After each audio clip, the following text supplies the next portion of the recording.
is the Levels Network. I'm Justin Horo, joined by the Triple OG Willie Mason and the bro Lukey Stowe.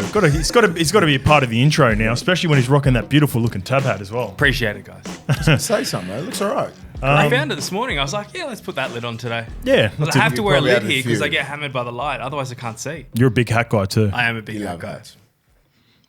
I've gone away from the hat. You know I've gone away. You know the battle. You're a hat man too. I used to be mad hat man. It gets a little bit hot in here every now and again. Obviously, I get the sweat. We can't get the temp right. It's fucked. The battle between me and Mace constantly for the air conditioning. We haven't got it on at the moment. do It's we? I had a good. hoodie on before You know because it's why? getting cold here. It's starting to get a little bit chillier in the mornings too. Yeah, so do I. I like so do this I. temp right now. whatever it Yes, is. agreed. We're good with this temp. We don't have to turn that on, and we don't have to Figure it constantly out. be battling for the Yeah, remote. it's like, oh, whatever. Hey, you got a question? Oh yeah. Speaking of our friends at Tab, have we picked our fan bunker fans yet? No. So let's put a call out to the Yes. comment section. Yeah.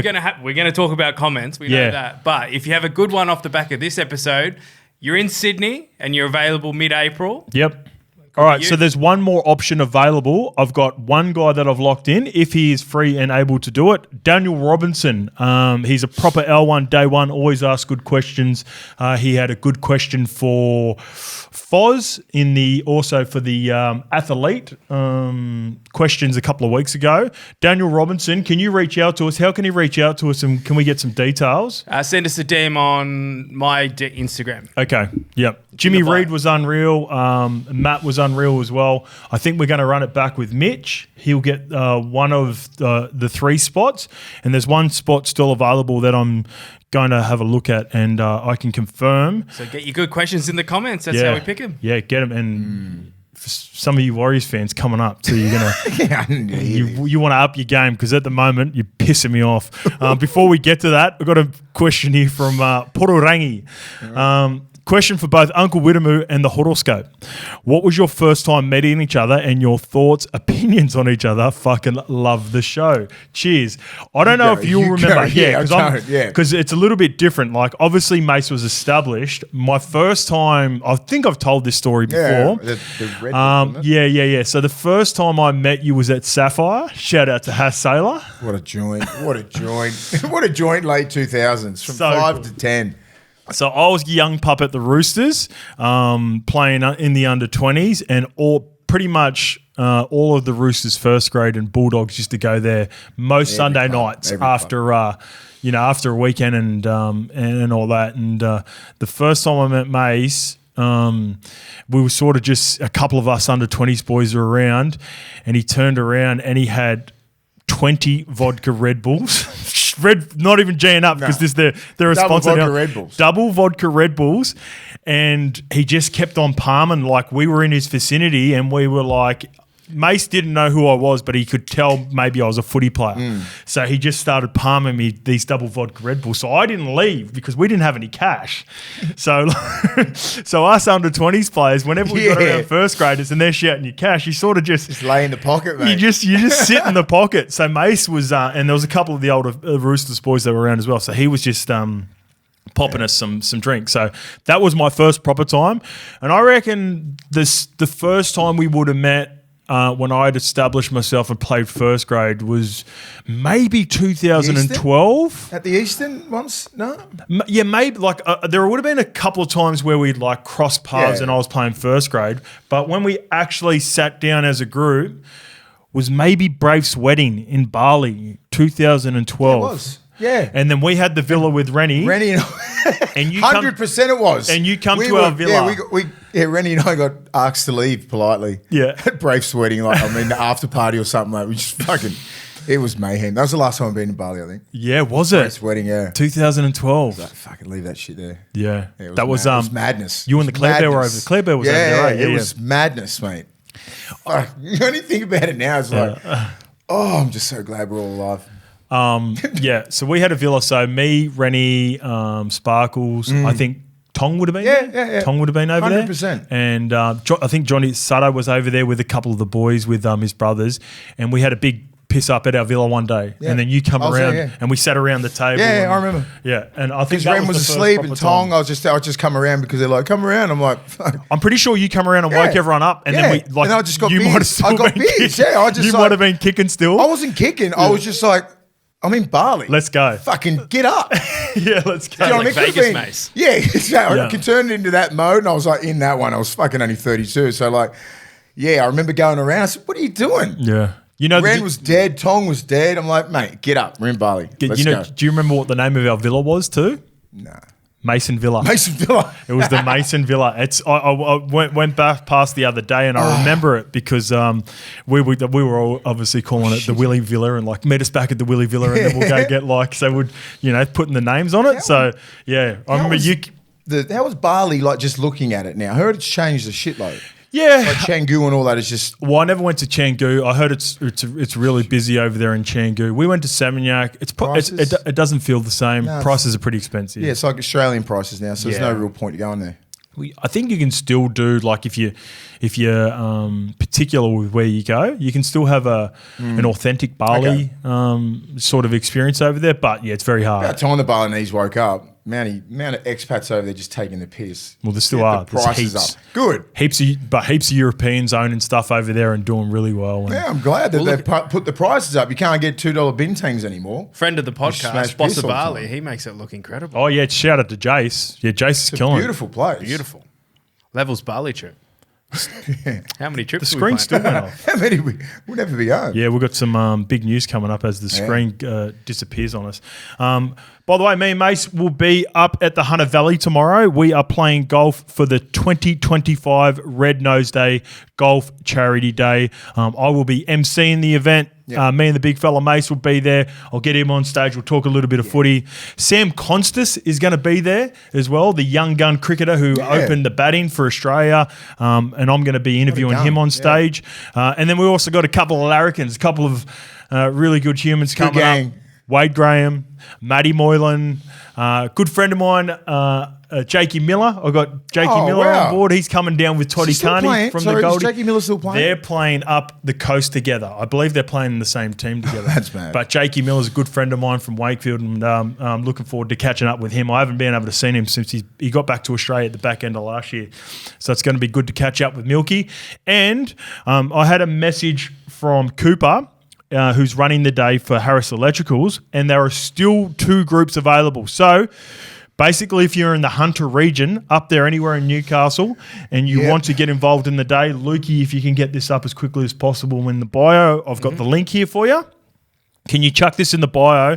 There are 2 teams available. So it kicks off tomorrow. Shotgun start at 9 a.m. It is at the Oaks Cypress Lakes Resort, which is the Mickey. Luke, you've been there before. For Nudo does his golf day there. So it's a great I don't know why spot. I've been there, but I've been there. Up at Pecolbin. Speaking of the Hunter, we had a big day yesterday. What is the Newcastle. Hunter? Newcastle. Gotcha. The Zoocastle. Come on, son. Can I tell You've a taken quick- my segue. That's why. That's my on, role. You segue. segued. You And then I gotta take You it back. segued me. You just You looked got me at- with the Chico. I'll start it again. No, keep it going. That was good. That's good stuff. We You had made me editing. keep my fucking intro from fucking. Did you keep the intro? He did, yeah. Fuck it. What are we doing on Sunday? Okay, tell us what we're doing on Sunday. Up at Newcastle, but I want to talk about the weigh-ins. Yeah, Not yeah. the weigh-ins, the open workouts yesterday. How much intense fun was that? Like you were on the SCN sort of stuff. I didn't know what we were doing with KO, and then Lukey just gives me a rough sort of thing, and then I got the mic for main event. Stand there for an hour. Right? Did such a good job as well. For an hour, just talking and letting it roll. And Georgie going Rose come on, Ben Damon come on, and then all the fighters. Yeah. But it was legit going to break out. It started felt, to kick felt off. like I was in a nightclub, right? Yep. And 2 big dogs were going to kill each other. Like, remember back in the day, the bikies and that were around. Yeah. You sense that? That's the sort of feeling I had. I was like, where's my brother? But I was like, holy shit, because Brandon and Liam, obviously that fight a couple of years ago, 23. Yeah. the Lukey was knockout. telling me about it. Yeah, so I spoke to the USO before it, and he's just fucking proper. I want to fight him because I just want to get that one back. I hate this dude so much. What's his name again? We'll give Liam it a shout. Talivata and Talivata. Liam Brandon Talivata and Brandon Gratch? Gratch, yeah. genuinely hate each other. Because I was remember I was speaking to him before, and the other big guy there who knew my brother, and he goes, "Yeah, I'm just taking," because they're on separate paths, but they just come back to this one because Liam wants to get this one back. He goes, "I just fucking hate the dude." I'm like, "Yeah, sweet." And then he started hitting pads, and then I hear his pads sounded and then good. The pads just were like, you know, when you're hitting, they were clean hits, same as Brendan's as well. They were fucking clean.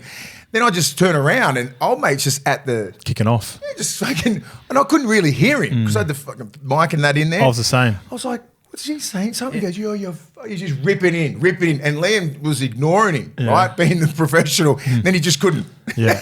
What'd you fucking say? And then started this massive, intense sort of battle. Because Liam's not about that, right? You get to fight him on Sunday to do talking there. Okay. Don't start. He was like, keep it humble. Don't start a fucking drama now because they're not going to kick off because there's cameras and shit here. Yeah. Anyway, another guy, Jackson, big guy Jackson, another heavyweight. I started picking on him. I used to train with Jackson at the gym at Reborn back in the day. Good fella. Yeah, I've seen you interview. All nicest guys in the world, right? Even speaking of Brendan, I spoke to Brendan downstairs when I was leaving. Les was training with him. My brother Les was training with him up in Newey. So he's a nice person as well. Yeah. He was on the tools for years. He's a hard worker, bro. A crane operator style thing, sitting there, and he saw, I believe it was the Kambosos fight when he dropped Teofimo Lopez, and he's like, "Fuck, I think I still got it on me." Started training again, and then he's back. You got to love these guys, man. They're hard, like they are working so hard. I always refer it back to, like, just say juniors playing league and trying to establish yourself. You got a team. Yeah. Like these guys are one out. Like just that grind of like getting on these cards, and then like I'm not sure what the dough is, but it's not like you're on $200,000 contract. You're fighting every fight, and the work up takes a while to break that. Yeah, man. Like, you know, like it's nothing but respect for those guys. But it was pretty fun, eh? You could feel the intensity. Yeah. Just like I'm like, this is like no other. That's why people love the fight game. The weigh-ins and then the fight. So it's a whole week. I could only imagine what Tyson and Holyfield and shit would have been in the mid-90s. Holy shit, Vegas off its tits. Their entourage. And you're just in the entourage doing nothing. But your Mike's fucking belt holder or someone else's and just riding the wave, hanging with Tupac. Oh, that would have been sick. And then, of course, Timmy Zoo, Joey Spencer as well. That was interesting to have a chat with both of them. How he changed the judges. I know you probably don't really care, but like there's a little bit of gamesmanship here. Is he thinking that when he's coming over here and the Aussie judges are a bit dodgy, or is he thinking he's going to try and win by rounds? That's how important this fight is to him. I don't know, man. I don't know what he's thinking, but... Yeah, man. When I went to America, I was not saying, "Oh, we got to get Australian judges. Oh, we need." Nah, you just whatever happens. You get put it in front of you, you know. So I don't know. We come from different generations, different mindsets. So whatever, let him whinge. I love it. Does it piss you off though? Because as an Aussie, you go to America all the time and have American judges all the time, and yet the first time he comes out here, he's demanding international judges. Man, that's how they are. You know, if they want to get their toes painted. So be it, you know. Couldn't care less from my side. And obviously everybody's talking about the changing of judges. And then I understood what was going on, where Joel Spence, Australian judges don't have the best rap, right? About the IQ of boxing and all this sort of stuff, because he was speaking to me off camera. Okay. Right? And he's like, people come over here and they're like, and even speaking to some Aussies, they're like, I get it, because he's coming over here to outbox you. So a 10-9 fucking match here. It's always subjective, right? Yeah. Subjective. The big part of it, the big part of it is that it wasn't organised early. Like that's something that should have been discussed right at the start. But it was, and that's where Tim Tszyu kicks back. He goes, this was in the contract. Yeah. You know, so Tim Tszyu's fought over in the US and everybody, and he doesn't give a shit about the judges because he always backs himself to knock him out. The reason why Joel Spencer's doing it is because he wants to outbox. You know what I mean? So the 10-9 round means something. It means a lot. Yeah, so I that's said, fair. okay, understand from your point of view. Get it on. So I don't think fucking Tim Tszyu thinks he's going the distance. No, he doesn't want to go to the distance. He's front step and he's going to go straight. He wants to take the judges out of it, doesn't he? So 11 a.m. Sunday, KO main event. You know where to find it. I'll put the link in the bio as well for anyone who wants to watch it. Or if you're in the Hunter and there's any tickets, I'm not sure, but just have a peek Ticketek, I imagine. And another thing with Georgie Rose and No Limit. What a job they've done for Australian boxing. So good. I love those brothers, man. Like I've known Georgie for near 20 years, I reckon. He's a bit younger than me, but like what that family's done as brothers and as a business, Well done. Yeah, Really shout out well to the done. boys. I played with both Trent Yeah. and George in different times of my career as well. So Look how big George is. He's a fucking big lad. yeah, Regardless of his like girth, he's a fucking big human. Yeah, When he got yeah. going, bro, like he was. I mean, Mate. if he could think now, if he had a few pre-seasons where he could go, all right, get under that certain weight, he played rep football for sure. yeah, Tim's Yeah, $1.12. Joey Warriors. Spencer $6. yeah. There you Skill go. set, man. All Very right. good. Gamble responsibly, of course. Yeah, he had still had a good 20 minutes in him, Georgie. Yeah, but Yeah. just, like he could carve you up. Yeah, yeah. Big Georgie comes off that left foot. Silky's like Yeah, footwork. mad skill. Mad He skill. would have been a gun in the 60s and 70s. When fitness wasn't required.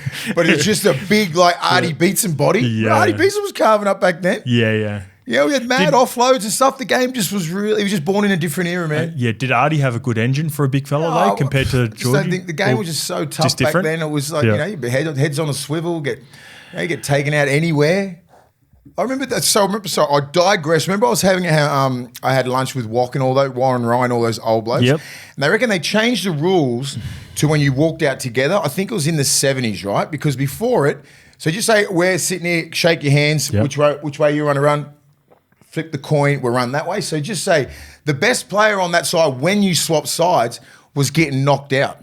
So next minute, so you go, run that way, fucking bang.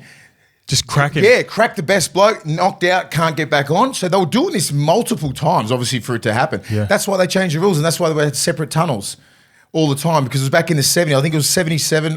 Don't fact check me, but these guys were playing. Yeah. And that's what was happening. So your best player, when you swap ends, whatever your best hitter was, crack. Little cheap shot here, out for the game. It could be one of those pub stories from the old boys where it happened a couple of times and they just Yeah, have they it did, every they time. did that in a couple of kangaroo tours. We'll Yeah. get to that soon. But like Noel Kelly, one of the greats. I think he's an Yes. immortal, one of the best players of all time. Crusher? So they were, not Crusher. Noel Kelly. That's Noel Cleary. Oh, okay, gotcha. So Yeah, okay. Noel Kelly was like 60s, I think. Fucking, he used to talk to us before the kangaroo tours and stuff like that. And he come and he goes, they still walk out. You still walk out over in England. And their best player, bang, he knocked out in the tunnel before they even walked out. He took care of him. You I know was what- like, you fucking crazy bastards. He goes, mate, that's the way it was, man. He goes, our best player's like, look, he got his head on a swivel. Everyone's protecting him. Yeah. So it's like if you're playing Penrith and it's like halftime, you just knock Cleary out. No, You try. This is before the game. Oh. Yeah. This is like coin toss. So Which they're way do you walking run out of it? the When you're a tunnel young together. kid? And he's just they're saying Yeah. that they'd crack the guy before the game because then it just Yeah, removes the best no player from cameras, the- no nothing. What are you going to do? What's wrong with him? Get him up. No, he's out. He's tired. Fucking wild times, mate. Sounds Wild like times. hockey when you watch Yeah. that movie with Stifler and it's like he's got to take out the best player Yeah. from the other team. Crazy times. All right, let's get to the Warriors. All right. I've had enough. Yeah, I want to know why. Okay, cut the bullshit, Warriors fans. And I want to talk about the victim mentality, right? And it's got to the point now where over the last couple of years, you can't critique the Warriors or parts of the game without them carrying on. And I feel like the reason I get pissed off is because I reckon we give the New Zealand Warriors more coverage than any media or podcast over here in Australia. So it frustrates me even more. And the other part of it is I feel like Webby, their head coach, has been doing a great job of trying to get this blaming and this, it's almost like a little brother mentality. Now, I'm going to go on a bit of a rant here, and it's not at all white Warriors fans, but it's a large portion. So when you go on and you can critique parts of the game, or there might be a really small portion of fans that come on, and we've got timestamps and only listen to the Warriors segment that we've got, right? So you can base judgment, but there might have been other opportunities, like with the young tearaway, Leka Halasima, who was my young buck, who we spoke about for about 5 minutes at least at the start of the episode. And then we talked about the Warriors game a little bit later on. So if you're just coming on and seeing the timestamps and coming on to go, we got 5 minutes compared to 10 or 15 about minutes. that because we're There's a number of things they whinge about, like referees' decisions. We don't get enough credit. The thing that pisses me off, when they were struggling, right, and a lot of people weren't happy with my chance take, but if you watch the show and you look how fair we are across the board, in the same breath, I called out Sanea Taruva. I said Sanea Taruva did it early in the game. I hate it. And I hate that Chance Nickel-Klokstad did it at the end of the game. Every week, bro. And I did it for Harry Grant last week if you're watching the show. So someone brought up the Harry Grant one. But they come on in it and it's like, people are always into the Waz. The Waz don't get enough respect. Shut up. Like, enough's enough. Like, this little brother mentality that Warriors fans have got, and like I said, it's not all Warriors fans, but it's a large portion, and you're always the loudest, and you get in comment sections, and it's not just us. I see it in other podcasts. Give it a rest. I'm getting over it. So off the back of just all the complaining over the weekend, I'm not doing any. It pissed me off so much. As you know, a big part of what we do here at Levels is we're community based. 100%. I'll go through. I love when people will call us out on a take, critique us. So you can be better, or you missed this, or whatever it may be. No replies for this episode because there was just so much shit in there. Yeah. No fan questions this week because I've just had enough of it. So that's basically my little rant on the Warriors. It's a minority that's ruining the majority. It is. Yeah. It is. As usual in anything. And look, there's probably a fair portion of them that aren't Levels fans. They're coming on. There might have been something that happened in the game specifically where they're coming on and, just having a crack, and then they get a few likes, and then they start getting in the comments. Like, if anyone, like when you look across the board, and I feel like some Warriors fans just watch Warriors games as well. Yeah. There are bad refereeing decisions across the board. Like every game. Every game. The refereeing right now is poor in a lot of games. Now, especially if you're a team that has been not as successful, that's just the nature of any sports. You don't get the rub of the green until you start to get the runs on the board. That's what happens. Like, look at the Dolphins, for example. The Dolphins were down by a try in wet conditions and really front-loaded and were playing well in that game. They miss out on an opportunity when they kick a 40-20 and Selwyn Cobbo knocks it back in. That could have been a crucial point. It's a massive point. A point of the game, sorry. Yeah. A couple of minutes later, Shibasaki goes down and pretty much ends the game. I know the Dolphins don't have as big a fan base because they're a new club, but we don't get fucking Dolphins fans hammering us about why didn't you give the Dolphins enough credit? So it's getting to the point now where it's starting to really frustrate me. Yeah. And again, I keep going back to it. If you are a Warriors fan, and there are a few in there that are basically sticking up for us and going, that's a small portion people of the just go in for comments on YouTube. Of course, there are actual people like that. They go in there and just go in and just fucking stir the pot with comments. Yeah, and they're also just what a bunch of fuckwits. There's a portion of it where they they just want to go and complain, and if you get a few likes, then it's like that the gratification of it all, So anyway, we I think the Warriors fans come up with some of the best questions, right? They do, mate. They do, and that sort of thing. You're killing it for everyone else. Because I don't go through the questions. Yep. Oz does. So I've got to sift through it. He's got to sit through all this shit. So, and also the one last little bit Be about better. Chansey, and I read. So I read all the comments and I dissect. Not only ours. Sometimes I'll go and just get a gauge on what's happening on Kempy's, what's happening on the buy round, what's happening on Hello Sports. Warriors fans were desperate to get rid of Chance. I am a supporter of Chance Nickel-Klokstad. I hate that he laid down, and he's done it a couple of weeks ago as well. That's the one part of a game I'd love him to get rid of. But apart from that, I think Chance is their best fullback. Yeah. There are a number of Warriors fans that have been questioning that. Why aren't they putting Roger at the fullback position? Why aren't we seeing more from this young tame Tuapiki who looks really good on the wing? So I'm actually a really big supporter of Chance.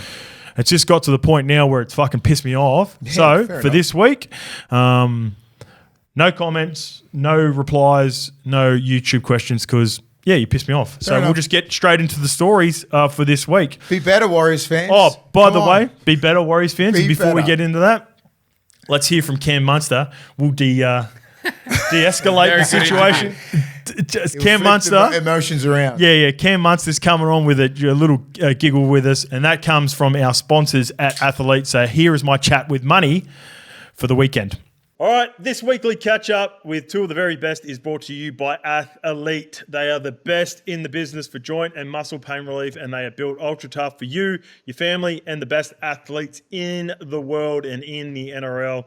Luke will share a link in the bio to go on their website. Plus, for your chance to win a performance and recovery pack valued at $500, Every month we'll hand one out. Get your questions in the comments section.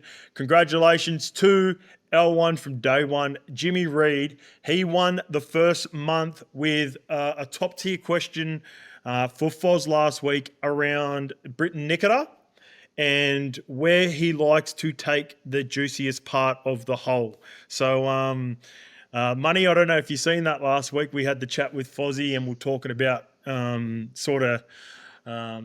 what's the word? Not gloating, but just, how good of a edge running back rower Britain NIKORA is. And I guess, just for you, you've gone up against him plenty of times. You defend on the left, he plays on the right for the CRONULLA. He's pretty good back row, isn't he, mate? Yeah, he's one of the elite back rowers. You always see the way he runs those lines inside the half, outside the half, and he's always creating opportunities for his outside men. He's always dragging in either the 3-man or the back or the centre and creating that space for Will Kennedy and Ramian on that side. And when you got guys like that running at the back of shape and how strong they are as ball carriers as well. And he's pretty fast. He's fast too, NIKORA, and he's very hard to handle. So he's probably one of the best back rowers. He's up there with, obviously, Eli Katoa, I think, up there with the same caliber with the way they run their lines. Shawnee Blaw's getting there. He's one of those up and comers as well. But like you said, NIKORA has got one of those attributes of being able to run the right line at the right time, and 9 times out of 10 he's either scoring the try or he's dragging a lot of players in. I was just thinking about the right edge back rows because you mentioned Ali. He's a weapon, arguably the most proved. Hamoli Olakawatu. You had your little stash with Liam Martin a couple of weeks ago. Yeah, there's some good right back rowers. There's some good right edge back rowers. Before, I remember, during my time, a lot of the best ones were on the left and trying to. Yeah, well, can they go back? Can they go back to the left? Yeah, send them back over to the left, especially Hamole and. Mate, I had bloody trouble with bloody Moses Sully. He's in the centre, so I can't wait to see how I go with Olakawatu on the weekend, mate. Yeah, that's going to be a good one this weekend. What's it like taking on a team like that this week? We've always had a strong rivalry against you guys, Manly versus Melbourne. They're going through all this stuff at the moment. Is it a tricky sort of preparation for you guys, or just business as usual? Sort of try to take care of what you can take care of. I feel like there's those things that you can control, and some of those you can't. We can't control what Manly's going to come out on Sunday. I know what they're going to be like. It's always a rivalry between Manly and Melbourne. We've got the better record here in Melbourne, and they've got a better record at Brookvale against us. I can't remember the last time we actually won there. I think it's 3 years ago. So it's been talked about. I know they had a decent win against the EELS, but not as convincing as you would hope. So we're pretty sure, very confident that they're going to come out on Sunday and play the style of footy, regardless of not having Tommy Turbo there. But I just like their standing ovation Ches got. There's obviously speculation about him getting booed. I know one thing, I'm going to try and get in his head on Sunday and just let him know that they don't want him anymore. And I texted him, I said, mate, am I coming off the bench next year? Are you coming to us? But he found a line of side to it, so he said, no, I'm not coming to you. So what do you reckon? Do you reckon you get any booze on what is it, Sunday afternoon? Do you reckon you'll be getting any booze, mate? Oh, of course, I always get booze. Apparently I'm a grub. I'm the second most to Reedy at the moment, unfortunately. I think you are a grub. You are a proper grub. But Reedy, he's actually, to be fair, Reedy's got a bit better this year, but it's Reedy, distant second, then you. Oh, thanks, mate. Scope, I really appreciate that, mate. It's fine words. Yeah, mate, you said it. Like, I'm just backing up what you said. Nah, of course. There's obviously a fine line. Yeah, mate. Have you enjoyed the rivalry over the years? I know is it still as strong when you hit the set? So was your first year 15? First game was 14, and then obviously had my full year in 15. Okay, and you played against Manly first time 15, right? Anzac Day. Yeah, I played against. I'm pretty sure I played against you at Anzac Day. Yeah, we did. Yeah, we did. You beat us. It was wet as you beat us. I didn't want to bring it up, mate, but yeah. Yeah, no, I remember everything. We got yours. I'm sure. At the time, with some of the older boys, did you understand the rivalry, and do you feel like it's still as strong as it is, dating back to obviously the one that stands out is the Battle of Brookie? Yeah, actually, funny enough, I spoke to Dior Dave, obviously on our potty today. I'm sure you know Dior Dave. He's a mad Storm fan. He reckons he was a ball boy for that game against Brookie when they had the fight. So Was he?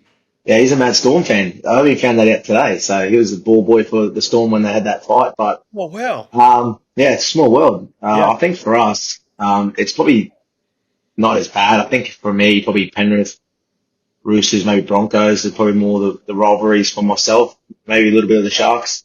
More But recent. that's only because Yeah. it's only because of the time I've come through my career, like of the teams that I've had obviously a running battle with. But Yeah. I remember the 15 and 16, and just obviously fanning out. I remember how much they hated Manly and how much they hated them.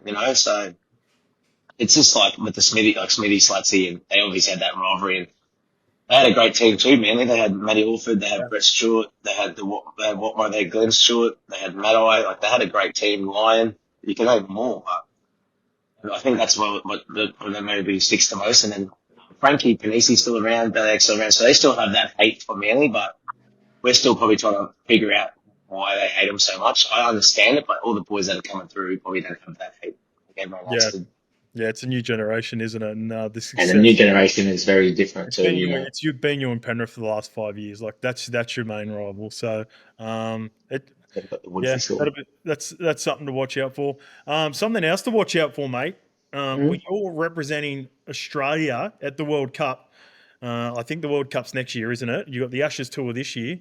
You will be without breaking news today from Michael Shamus. No Payne Haas, and there are rumours going around that big Tino for Suamala is going to follow him. You've got a great relationship with Tino, and I imagine would have played with Payne for Australia at some point. I had World Cup. Oh no, I didn't World Cup though. He didn't play Pac Champs with it. Okay, got Pac Champs. Payne is going to huge news if he's able to recruit Tino as well. With your relationship, Queensland, Melbourne Storm. Are you getting in the big fellas here, mate? Are you trying to stop the recruitment and not retention, the recruitment from Toa Samoa? Oh, they might be the first ever team out of the tier ones to maybe be an absolute favourite for the World Cup. Yeah. Well, if they do go, I might be playing Faro. Nah, that's no chance of happening. I'll try and do my best with Tino. Like you said, it's obviously massive news for Payne. I feel like they've got a massive fullback as it is. Yeah. Like you look at Tyrell May, Payne Haas is now coming over. Stefano. Paulo, I don't know if that's probably still. Stefano. I don't know if he's with. They're my own teammate, Stefano. I'm up to get him to come to Australia. Yeah. Sean Bloor. Shawnee Bloor. Yeah. Laz as well. That's obviously with us. So, and they've got some grouse outside back. So, mate, they'd be a force to be reckoned with in the next World Cup. I'll be scared of them. They might be favourites to win it. But yeah, I'll definitely talk to Tino, and if I do get picked for Aussies and do get picked for Queensland, I'll do it. If I don't, I'll be in Harry's ear and making sure he does everything he can to get Tino back to us. Yeah, because that would be an absolute scary forward pack.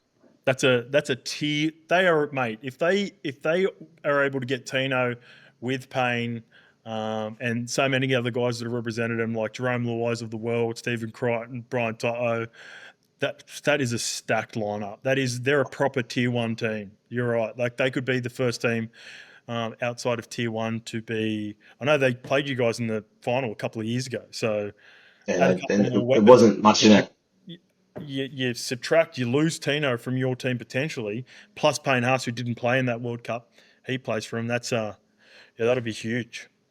I did swap jerseys with Brian Toto after the World Cup. I got a also jersey in it. I mean, I'm half Samoa. I'm sure they would recruit you, mate. I'm sure. Nah, doubt it, mate. I wouldn't even make that. I wouldn't even tie their bootlaces past them. We're a good World Cup. Like I feel like I understand why they're doing it for their family and culture. It's great for the game. It builds. You just look at Tonga and Samoa, like just normal friendly games. Yeah. Imagine when you're playing over here in New Zealand or even in Australia with those World Cup games, like it's going to hit the roof. Like, it's going to be crazy. So you guys got the Ashes at the end of the year. You're going to play a 3-game series against England. Back here in Australia and New Zealand, Samoa, Tonga, and New Zealand. What about the forward packs? Fish, Tarpany up against Payne potentially, Tino. Tongans, Adam Fanor-Blake. I'm probably Jason Tomololo. Maybe Paseka. I know Paseka from Tom. I know he done his Achilles, but he's just coming back. But if he gets himself right, Yep.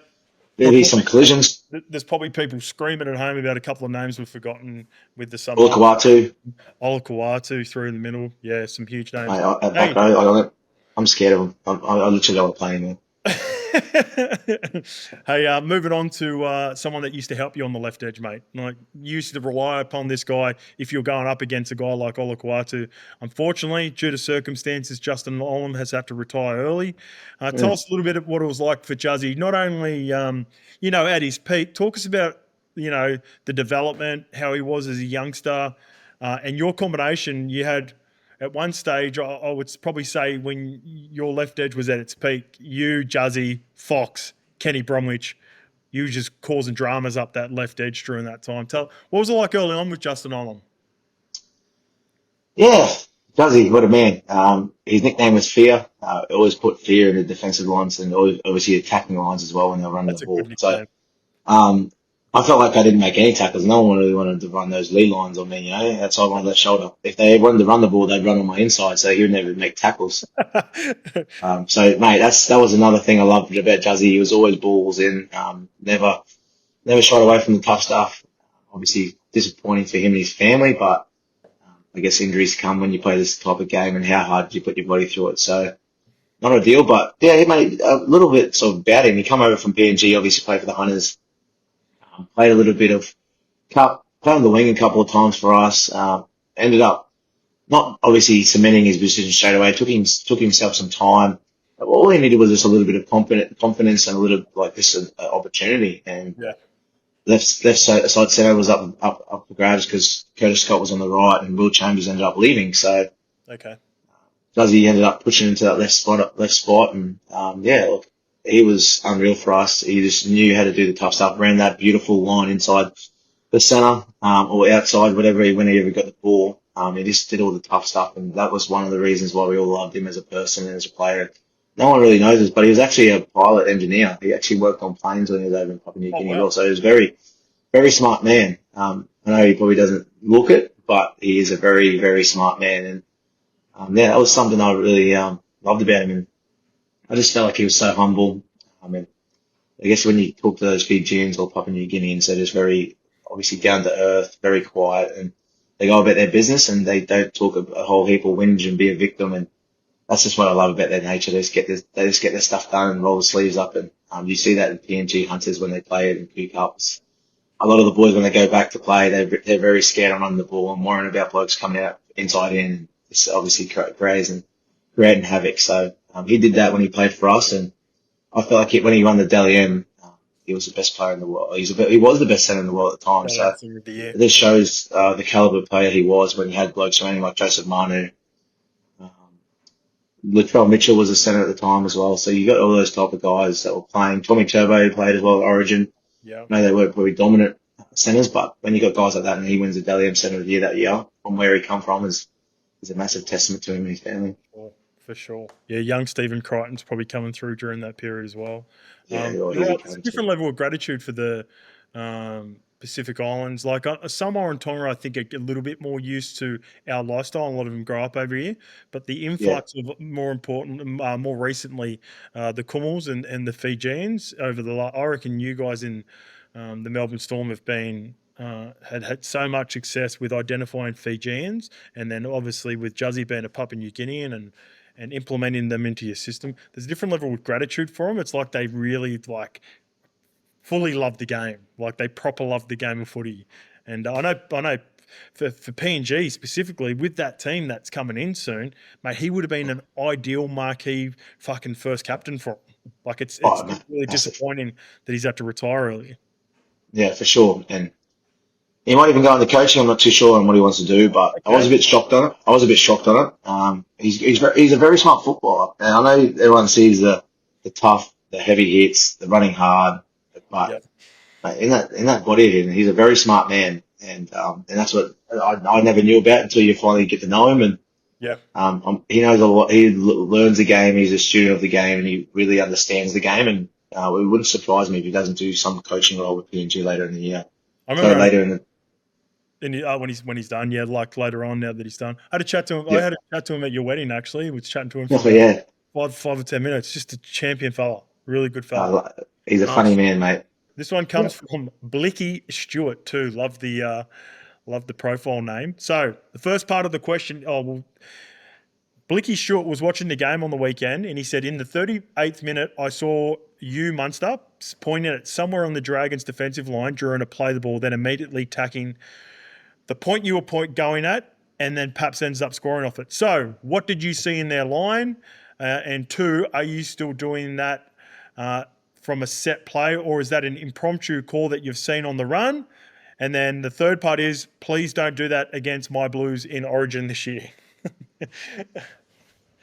You would want me to play like I did on the weekend. I was terrible. For me, that's probably one of my good shapes, one of my best shapes, having someone on the inside, someone on the outside, you know. So if A and Mark want to come out and put pressure on me, I've got someone on the inside that I can obviously pull their pants down with, or if it's more just to hold those markers A and B not to come get me, and I can get 5. And most of the time I want the rucky inside 4, and obviously hold up the 4. I've just seen an opportunity. Just quickly, the 4 is normally the back row, correct, mate? Back row, sorry. Yeah, back row, yeah. Trying to line up on the back row with some shape on the inside and outside of him? So, yeah, I'm pretty much playing straight on the 5-man, having my rucky inside 4. Okay. Just trying to hold up the 4-man. Usually, like all defensive teams, everyone wants to try and get it 3-man, like the half. Because like they're not as big as everyone else defensively. They're not as consistent defensively. So, no disrespect to halves, I'm a half, but that's the reality of the game these days, you know. So you've got guys like Eligibility, Kawatu, those type of back rowers, one-on-one with a half or even the centre. I feel like it's that grey area between the half and the half and the centre. Yep. So blokes can hit those lines, and yeah, like I said, my rucky ended up holding up. They lure really well. Not always going to happen, but he ended up holding him up really well. And then obviously Wishy ended up executing at the back to Ellie. And teams we used to do it in 2017, and then teams started to implement it, or try to implement previous years, and now everyone knows how to defend it now. So it's just going to evolve it a little bit more. And I try to do it at the back end of the game and try and score points. And I try to get outside the 4-man with my ruckies inside 3, and Little was too fast and ended up just knocking the ball out of my hands, you know. So it was, sometimes it works and sometimes it doesn't, but fortunately on the weekend it didn't work for me. It's a copycat league, isn't it, Money? Like you've got your play for a little bit, it's your bread and butter. Then teams that a whole bunch of video on it, they learn it, and then you've just got to put a little twist on it. Like you've got to have a little addition to it somehow. Yeah, well, give it a. You look at teams when you play against them, you do so much video on them all, and. Sorry, mate. We just cut out there. Yeah, you keep like we did going. Yeah, I'm cutting out a little bit there. I just like the same with penalties. Like when you do video in the grand final, they had a player we knew they were running. They put a variation on it. It's like it just works, you know. Sometimes teams just do so much video and they try and solve them, and that's something that we did on the weekend. We probably just were a bit predictable. Probably didn't change the whole variation on all of them, and we just were pretty much predictable. And Dragons just ate it up. So. It's going to be set that we've got to do something different this week, and I'm sure Manly will do something different as well. So it's everything. It's all pass and parcel, and teams are going to start doing that a little bit more. All right, mate. Well, I would normally say good luck for the weekend, but good luck to you, not for your team. I'm going to be out there, mate. I think Ches is getting me tickets, so we'll catch up after. Is it his last? Is it his last hurrah? They just giving him tickets to kind of keep him there. Well, I thought normally I think he could get me about 8 tickets, but they've limited him to 2 tickets at the moment. So, yeah, Ooh. They're really starting to turn on him. Yeah, that's about time. He's a little grub. Only Jan up, mate. Always appreciate this, Money, and we'll see you. I'll see you on the weekend. I'll see you after the game, and we'll see you in a fortnight. Cheers, boys. Thanks for the chat. Let's get to the huge news, mate, and I really want to get your opinion on this. Payne Haas to represent Samoa. So, Michael Shamus broke this a couple of days ago. Payne Haas, arguably the best front row in the competition, has been in discussions with Samoan Rugby League officials about representing his heritage at the Pacific Championships at the end of the year. And therefore, you'd probably think in the World Cup in the following year. Haas won't make his decision public until at least after this year's Origin Series, and is focusing his attention on leading the Broncos to a premiership. Now, Payne Haas come out yesterday. He was in the media. He basically echoed everything that had been said.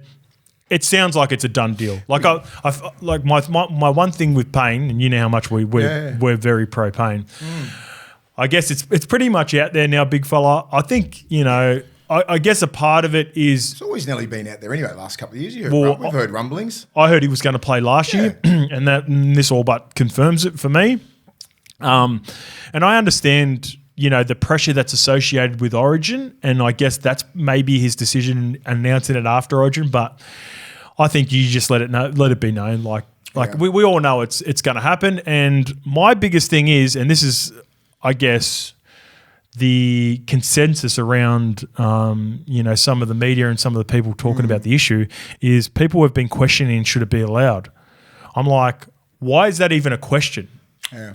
They're a tier 2 nation. There are a number of players. There are maybe 9 players that played in the Origin series last year, 10. or even more over the last couple of years, who have got Samoan heritage, who have played Origin and then gone on to represent Samoa at the end of the year, or Tonga. Like, I don't understand the question. Just because it's Payne Haas and you really... Payne Haas, he's the best forward. That's just because Australia really want him. And because Australia, he's their number one prop, and Tino's their number one prop. They're probably both going to play for Samoa, like, which is great for the game, right? I look at that and go, oh well, this is the evolution of the game, right? They've already won. People don't understand. They've already won a World Cup for Australia in the last World Cup. They don't look at legacy like, oh, he won 2 World Cups. Legacy, you won for Samoa. The next one, your bloodline, you know what I mean? Your heritage, your last name, everything like that. That's what these young kids are looking at. And they're lucky enough to do both in this timeline. Because once the bloodline runs out and they're all born in Australia, which might be 20 or 30 years, because you need your grandma to be born in the islands. Okay. So once that's up, everybody's going to be back playing for Australia because they'll be all born here. That's a good point. I haven't had to bring up So they have a timeline. People don't understand. So my mum was born in the islands. It's fine. Then she's the grandma to some of these kids, right? And then so just when the bloodline runs out, when that grandma, the matriarch, is not born in the islands, it ends. So where was your mother? My mum was born in Tonga. In Tonga, so your mother. Yeah, okay. It's the next. And you were born in New Zealand. And I was born in New Zealand, which is New Zealand. That generation, we would have been born in Australia or New Zealand. And so then your grandkids aren't going to be able to represent New Zealand, Tonga with the current system. Exactly. Okay. So that's how it works. So that's another little thing where this can be a timeline for these players where they can represent Samoa and be like, fuck, we win a World Cup here. Yeah. Because in another 30 years or something, we won't be able to do that because that whole bloodline runs out. Because the grandma hasn't been born there, even the Tongan side and everything like that. So that's how it works. Okay. The grandparents need to be born in the islands. So understand that, people. So they've got a timeline. They understand that. They're in their peak right now. You're gonna have Critter. You're gonna have Brian. The team is disgusting. Stacked. Yeah. It's fucking stacked. You know what? And this is even like, again, what some NRL coaches go through. Like, it's going to be a headache. It's going to be a headache for Ben Gardner to select his front row, potentially, his forward pack. You got a gun side there. It's a good headache to have, but still, like, if it is true that Tino's going over there, you've had the proper OGs that have represented him, like Josh Papali'i, Junior Bolo, Stefano Utuikamanu. Imagine if you could step out of the Samoan side and make the Australian side. Imagine that. Just say Tino. Just say if you're playing that good, you're in the island. You prefer to play for Samoa, then Samoa didn't pick you if you're Payne or Tino, so you could go drop to Australia. No. So it would be guys just taking the piss. No. I'll give you an example. Right? The forwards are that good. I'll give you an example. So if they're playing that well and their team stacked, there could be a world, and there could be more, right? There could be other players. Just say, for example, if everyone with Samoan heritage is decides to represent their heritage in Samoa, you've got Big Nas, you've got Moses Leota from New Zealand, right? A guy like Stefano Utuikamanu could play unreal for the Storm this year and not make Samoa. Yeah, that's what I'm saying. And then potentially... I was joking around sort of yesterday with Ren, and I'm like, these kids are going to be that good. They'll be dropping out of the tier 1, which is Australia or New Zealand, because they didn't make the Islands team. That's what's potentially going to happen. And back to when it's tier 1 and tier 2, this is where the NRL, ARL, whatever is messing up in the international game. You got to fix the Islands back if you want a tier 1. because you need to go back there and make a centre of excellence and some sort of academy, and all the infrastructure needs to be a tier 1 nation. Otherwise, this is going to happen. Well, I reckon I would argue not going. happening. I would argue going the other way. You're not going to set up the system. No, and it's not, so people can't go, it should be a tier 1. Just because we've got the players here, it's what's happening back there. It makes it a tier 2. So get that argument out of your head. And all the old heads, like my agent up, they should be wanting to play for Australia and all this. They didn't grow up watching kangaroo tours like I did, watching the 94 kangaroo tour, the 92 kangaroo tour, all these tours that I was indoctrinated in and wanting to be on, right?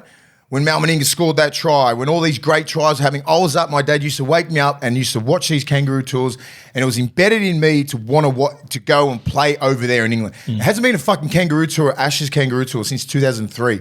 I was fucking on it. Yeah. So how are these kids supposed to be like, I want to do this? There's no prestige anymore in playing in kangaroo tours and the Ashes, because they haven't played, hasn't been in your face because it's not lucrative enough. They want World Cups, they want more this, they want 4 nations so they can get more money in it. So it's not the island's fault. It's how the world rugby's been run. I reckon 40% of the revenue is Origin. So you front load into Origin. Why? I'll make my announcement after Origin. I'll try and get through Origin. It's the main focal point from every gun at the moment. That's the game's fault. Get fault. to Origin. Yeah. Play Origin, win it, and then everything else happens after that. But you can't blame anyone but the game. And are we happy? Are we happy? I'm like, he's already represented Australia and he won you a World Cup, right? Has he done enough? Well, I don't even think necessarily winning should be factored in this point. Like, listen to this. Yeah. This is my take on it. If you are lucky enough to have grown up in this country and represented Australia and had the heritage, then like whether you win for Australia, which is more often than not leading up to this point, probably going to happen regardless. Yeah.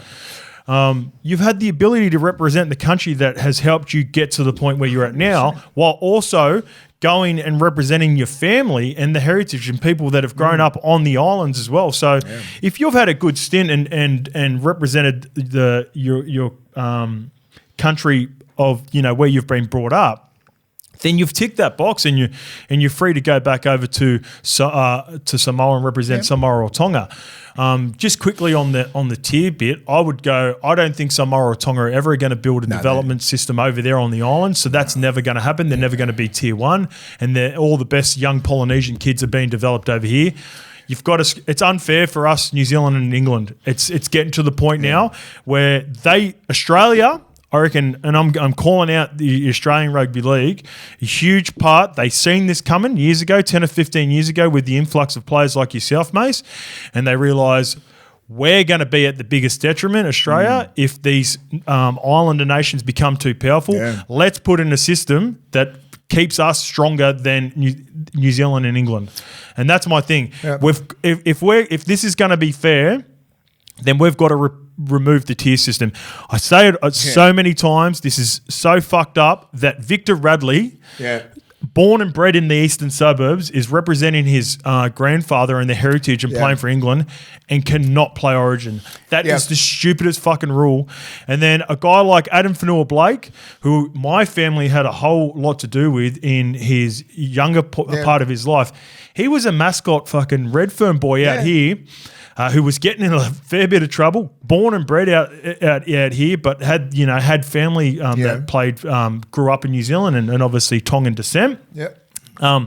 It's crazy that a kid that grew up playing in the South Sydney system just can't represent New South Wales. Why can't he? Because he played for New Zealand. He's played for a tier 1 country. Yeah. Right? They need to change it. That's the main thing. So Adam should be, at this point of his career, be able to, like, he's representing New Zealand. He did that proudly. And he did that. I didn't know he did that. For he did that ages ago, didn't he? Yeah. Before he was, Adam was sort of the second wave after Andrew Fafita and Jason Tomalolo. It was like 1920. Yep.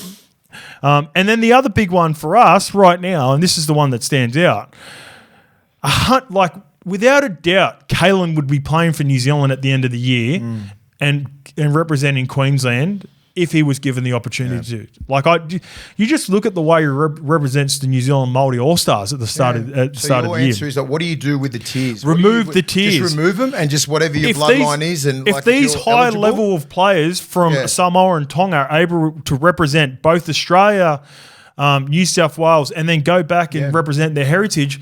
Like, it's just New Zealand and England. Like, England probably not as much because Victor Radley's a proper New Zealand, like Radley's a proper outlier.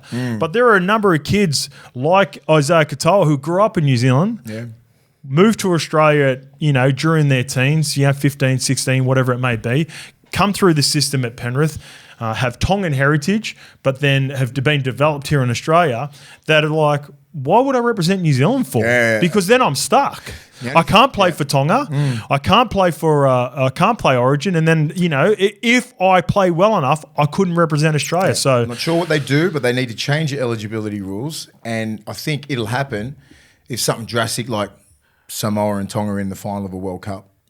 You know what I mean? It's going to have to take something like that to go, fuck, it's not working, or it is working. Like you can't really have. You can't have that. So solutions based, which way do you think they'll change it? Do you think they'll change it to pure this is an Australian thing? Or do you think it'll just be based on where you've done your eligibility? I don't think they'll change. Through? And you don't think? Yeah. I think they're almost getting backed into a corner. Yeah. They're going to get like New Zealand, like you can't make some. Imagine if you took those players out of Origin. You can't make Samoa and Tonga tier 1. Because the best players have got to play. They've got to play. Like it is what it is. Like the sort of the old school guys are blowing up because it's like you represented your state, it's a state of origin. And they go, it's a test for the Australian team. No, it's not. Not anymore. It was 20 years ago. It used to be 2003, 2002. It was like we used to play that, and then the Australian team used to get picked. You literally thought that it was a fucking trial game because you want to get that test jersey. Yeah. And you know that you're the best fucking player in the game when you're in that top 17. You knew that. So, like, Origin is Origin, right? But then you get you're in the Anzac team or whatever it is. It's like, fuck yeah. That's mad. But you were the minority being of that descent in that team. Yeah, yes, back in those days. But it was just like, because it was different landscape. Like Petro and I were getting picked, and not that many Islanders were in that. But like, and Brent Kite, but it's a strange one. I don't know what to do. Like, and there needs. Is it a problem? I think it would. Or is it a problem to fucking some certain players? Like the minority will just like upset the majority of things. It's working pretty well. I reckon if you've grown up playing footy in, like, let's say for me, if I wanted to play Origin, I was Islander. I grew up playing for the Hills Bulls in the Parramatta comp. I should therefore be able to play for New South Wales. If you did that at Tweed Heads, at Burleigh, and you grew up and you're an Islander and you play for those teams coming through, you should be able to play for Queensland. Yeah. It's like if you come over before the age and you start playing high school and representative footy at like 13 or 14, whatever the age may be, I think. Yeah. I'd hate to see a Kiwi come over at 16. A guy from Carmichael was the only one that used to pissed off big time at. Yeah, because Kay was like 15, 16, I think. Yeah. And he's a proper so Benji is another example. I think Benji come over at like 16 potentially to Canberra Park. That I wouldn't like to see Benji play Origin and arrive in Australia from where he was Whakatane, I think he was from. Well, you'd argue that he wasn't developed here. So therefore, yes. So that's like there's still parameters in play. Like, for example, I'll give myself as an example. I love that I got given the opportunities by my dad to grow up here in Australia. From the age of 3, and every year would tick off, what are you eligible for? Yeah. I would always tick the Kiwis because for me, I enjoyed the spectacle of Origin, but for me growing up, it was embedded in me from my dad that the haka was the pinnacle. Like I used to watch the Kiwis and get excited about tests at the end of the year. Yeah. So even though I was born in Auckland, raised in Australia, I had no aspirations to ever play Origin. Yeah. Like, who knows? Like, it would be a very rare example. Old man as well. He's the biggest influence on your life. True. You're never going to fucking play. And not everyone gets that, right? So there could be a little bit different for young Kiwis that have been either born in New Zealand or even born here in Australia now and raised. But because I see myself as a Kiwi, now it would have been crazy to think that, if I was ever good enough to represent the Kiwis eligible for the Kiwis and they, for whatever reason, they didn't pick me, and then New South Wales had come and picked me, like maybe I'd consider it then, but that probably wouldn't happen. If I'm good enough to play Origin, then there's probably a good chance that I would have been making the Kiwis, right? So, but my thing was always Kiwis. So you're not going to get guys like me or guys like Kieran Foran, for example, right? Kieran could have chose New South Wales easily. He grew up, he come over here at a very young age, early in his teens. Went to North Sydney High School, start of his development with Mitchie Pearce. He still didn't want to play Origin. He wanted to represent the I Kiwis. think it's the influence of the parents. Otherwise, I would have played for New Zealand. You know, being born there, come over here as 5, but my dad was Australian. Mum's Tongan and Samoa. You know what I mean? But mum's born in the islands, dad's born in Australia, but we were born there. Yeah. You know what I mean? So it's the influence of like your dad, True. your mum. Like otherwise I would have, when Gary Freeman goes, come play for New Zealand at 19, I would have went, yep, done.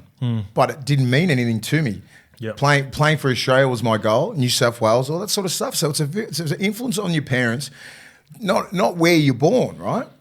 Yeah, And for especially sure. at And, a younger your age, dad you is know? actually Like, Aussie. Yeah, my dad's so both an Aussie, right? But yeah, as I'm saying, but you were born in New Zealand, raised here. But imagine if you had no ties back to. Well, see, that's my point. Both my parents were Kiwis. Yeah. Both of Foz's parents are Kiwis. Yeah, that's what I mean. That's why But you didn't even look at playing. we were just raised here. Yes. So we appreciate what Yeah. Australia's been able to give to us.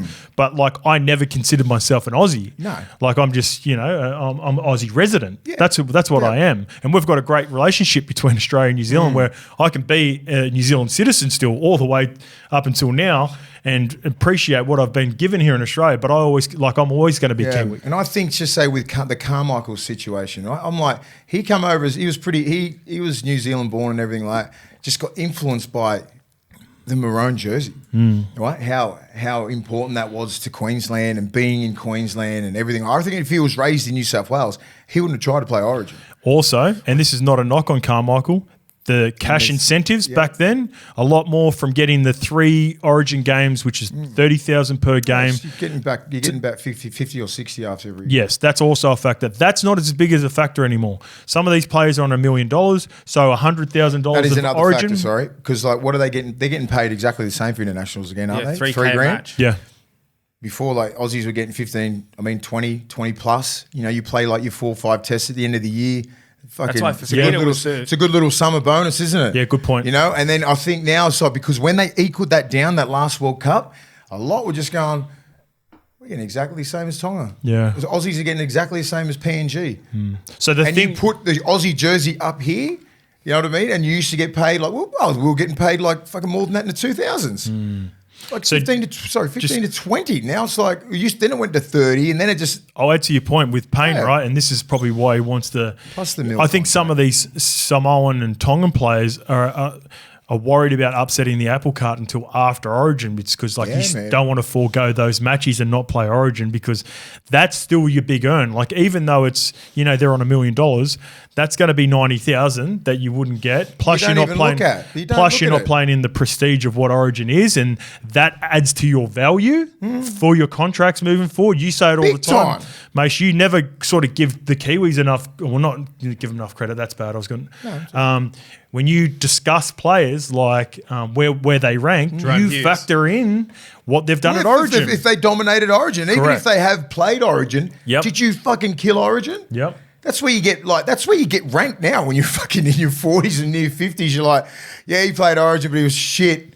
Do you know how many people like that? But on the flip side, the OGs they're sitting up here. I'm not even going to name them. They'll be like, they will bag the fuck out of Origin players because they would have played just say 20. Cares. Didn't play one good one. So when you go to value Kiwi players, Mace, and this is understandable for what you're saying, you're looking at the Dylan Brown situation, you're like, I don't see it. I haven't seen it because I haven't seen him play Origin. Imagine if Dylan Brown had played Origin in the last 3 or 4 years for New South Wales, had a big Origin series like Mitch and Jerome did. Your perspective Everyone of him would have might be went, different. fucking Opie deserves it. Go. So that's weird. That's another point. We just hang everything on Origin. Exactly.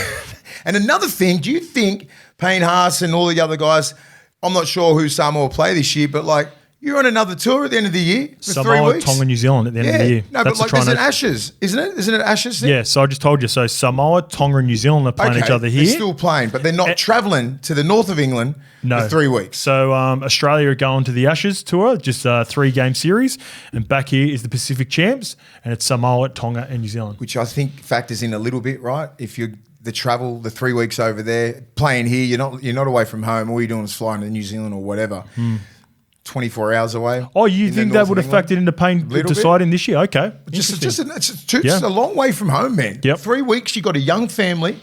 It's like just these little factors. It's like, I could stay here and just play for Samoa and, whatever, or not even play. You don't even if you drop it. You haven't thought about that. If you that? drop out of, just say if you're thinking longevity, and these are the things that come when you're in your mid-20s. Payne's had a couple of little niggles here and there. You're like, all right, now he's back to his best, and then you really front load into winning the Origin. You're winning the comp. You can fucking go, I'm having a year off. I'm a year off the test matches and all that sort of shit, and then go back straight into a full preseason and try and front load that into a World Cup year. You've got to be, these players are thinking like that now. They're not thinking like we were, because the demands of an NRL season, 27 games, the 3 Origins, the finals run is fucking hard. It is hard. There is no game off for Payne Haas, and we expect him to be the best player. So when you're talking about those top echelon of players, the Payne Haas, the TINOs and that, we expect them to be the best players on the field all the time. And they usually are. In the front row. Yeah. In the front row, which is the hardest position on the field physically.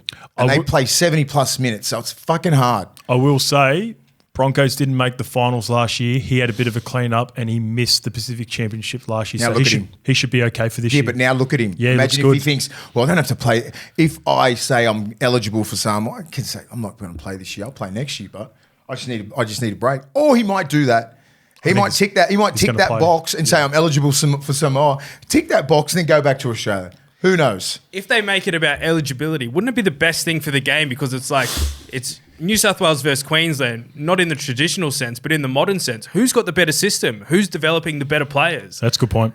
That's how it should work, and that should be the competitive edge for it, because like we can develop way better than you guys can in Queensland. And also, when we look at the battle that's currently happening, and it's NRL, it seems to be as fierce as it's been in the last couple of years. We're really starting to close that gap on AFL, and the one thing that they would love to have is a strong competition, and they're trying to figure out that now. That's what I'm getting to, Lukey. You shared the video with the AFL trying to implement Origin.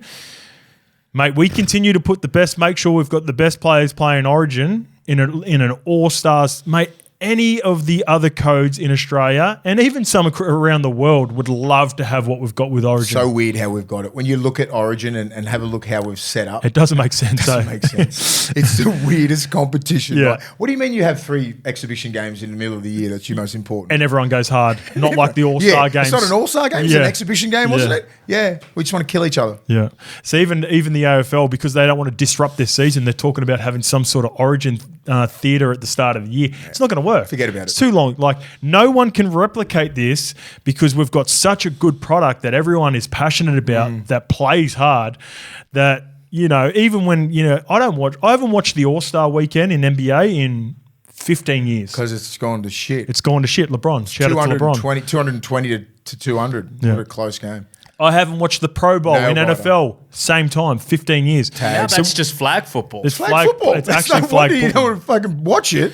So we stack Origin and we continue, like I said, the battle that we've got with AFL, although there are people that, it's not the state of origin like it was in years past. Back in those days, there was a couple of Willie Masons. Now we've got 60% Polynesian or Indigenous descent in our game now. So you've got to change with the times. If you want to, as you said before, right, you take all those Polynesian brothers out, what happens? What's it look like? It will still be a great spectacle, but nowhere near as close. Like you don't have the best players. It won't be the best players. You want the best 2 props in the game. Who are they? TINO and Payne Haas. They get to go against each other.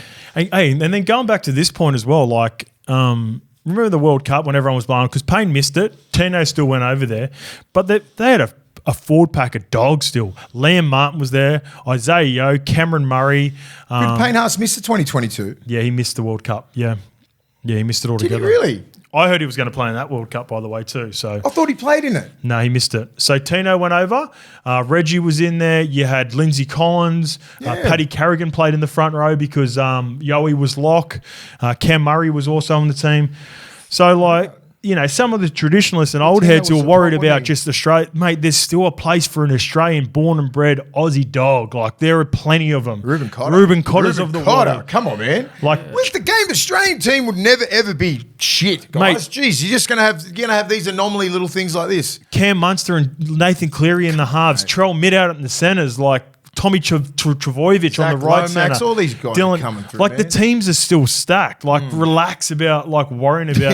I think it's a lot of the old, sort of traditionalists and true blue Aussies are worried about the Polynesian kids taking over the entire landscape. There's still a place for a hard working Aussie in a team, and there's plenty examples of how they're still important to so many teams. That comes down to development. You just got to develop. Yeah, the game's flipped around. Even looking through the pathways now, right? There's a lot of young Aussie kids, man. There's a lot because some of the Polynesian brothers don't train hard. They don't understand how hard it is out there. They get to a certain level and they plateau out because then the ability, you got to have hard work. Sometimes if you don't have both, you just slippery slope out. In the interview everyone just watched with Cameron Munster, he put his hand up to play props. So. Yeah.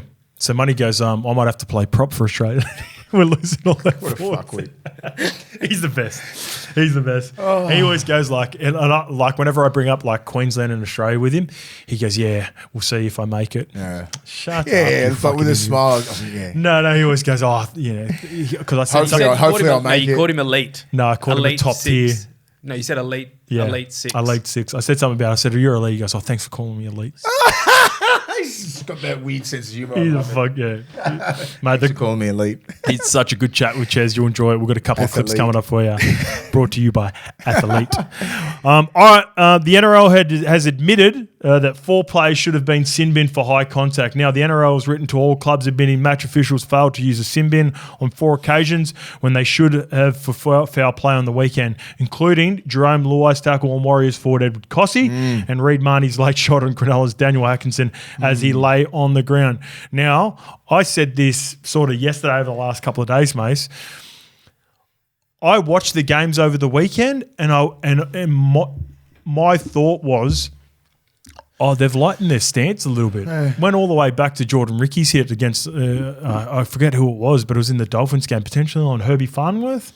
And I went, oh, yeah. Proper shoulder to the head. That's a 10. It's a tenner. That's been a tenner for the last 18 months. Like going back to when was that crazy Magic Round fucking crackdown, right? 2 years ago. 2 years ago now.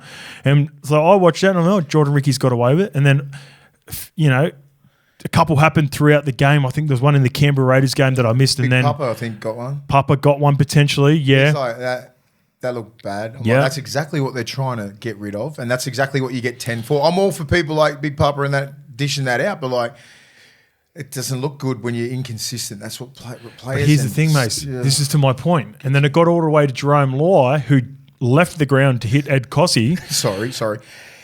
Big man on big man crime. There we go. Little man on little man. Exactly. No one gives a shit. If Big Papa or Jared does that to a little guy, big guy and little guy, it looks awful. It's just like a little pop gun. Ping. Popped off him. I agree.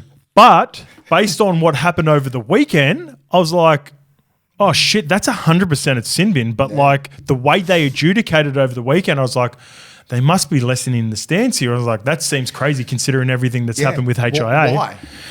So, here's my thing on it. I think this could go the other way off the back of it. Now, I think there were mitigating circumstances. That's the word that Annesley uses and the NRL used during these decisions just to fucking confuse people. Well, you see, mitigating just means that, if a player gets hit around the legs and they drop their contact, that's a factor and all that sort of stuff. So when you just jump off the ground and hit shoulder to the head, I don't think it's a mitigating circumstance. Well, Jerome Luai's was a clear cut.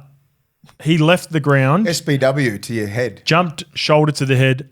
That should have been, 100% a sin bin, in my opinion. But because of the way they adjudicated the Papa Lee hit, like you're referring to the Jordan Rickey, I was like, all right, this, for whatever reason, it's the most consistent they've been across the round. Because if they didn't if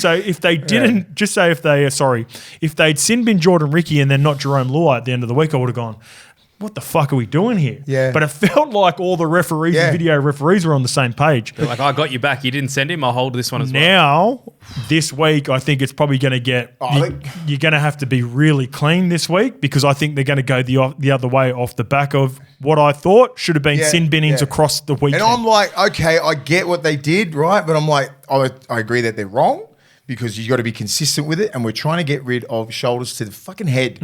You couldn't be more like blatant what they did there, right? They deserved it. Send to 10, nothing more than that, whatever, fine or some shit like that. You let 4 or 5 slip. Then you come out here and this week on a fucking blitz And then players, like, they don't really think that much when they're out there in the middle. You just fucking hit for contact and everything like that. And you think you're going to get away, bang, 10. Yeah. There's going to be a couple. There's going to be a lot of backlash. There's going to be a couple of soft ones that are going to piss me off this week. I can see it.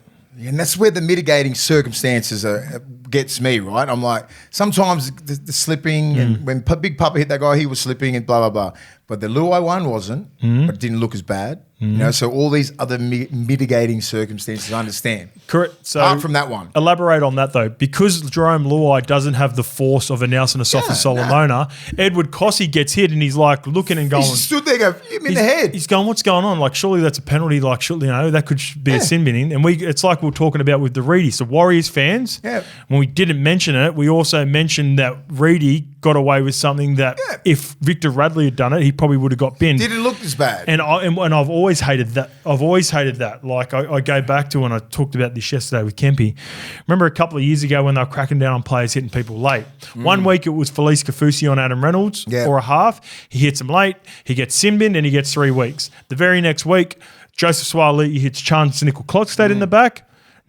Sorry, it was a penalty. There was no sin binning, and Joseph Swali didn't miss any time. So that's where it pisses me off that halves and outside backs get away with stuff that forwards don't get away with. And I go back to watch those or hits. Get punished for. I watched all those hits, and they all got called back because most of the players just got along with it. They didn't stay down or anything like that, so the ref couldn't see it. If the player lays down, then you have a look at it and you go, shit, that's bad. Get off. So Big Papa's was about 3 or 4 plays later. And then they go, you're penalised for that. And everyone's going, what for? And then you look at the replay and go, oh, that's sin binning. You know, but it's just, maybe it was just in that moment where it was too late and the mitigating circumstances, whatever, allowed it to play on. But if he's down and he's out and he stays down, which full credit to all those guys who got hit in the head. They just kept on playing. That's what you do. But when the ones that get hit proper, a lot of those guys in the last couple of years got hit, they stay down. Well, that's what's going to happen this week. You're going to see more examples of what Chance did at the back end of the game and what Taruva was trying to milk early on in the game. Fine line. Where they're going to get close to in and around the draw, and if they get a little clip, they're going to lay down and they're going to get a penalty. And the referees have got to be onto it. Crack down on the contact and be aware of it. Video referees, if something's missed, find it. Do not buy into the bullshit of players that are going to use this rule to expose you and, you know, like we say, take advantage of this crackdown. Yes. Do you reckon refs are tuning in to stuff like this? No, they don't give a fuck. They're out playing golf or something.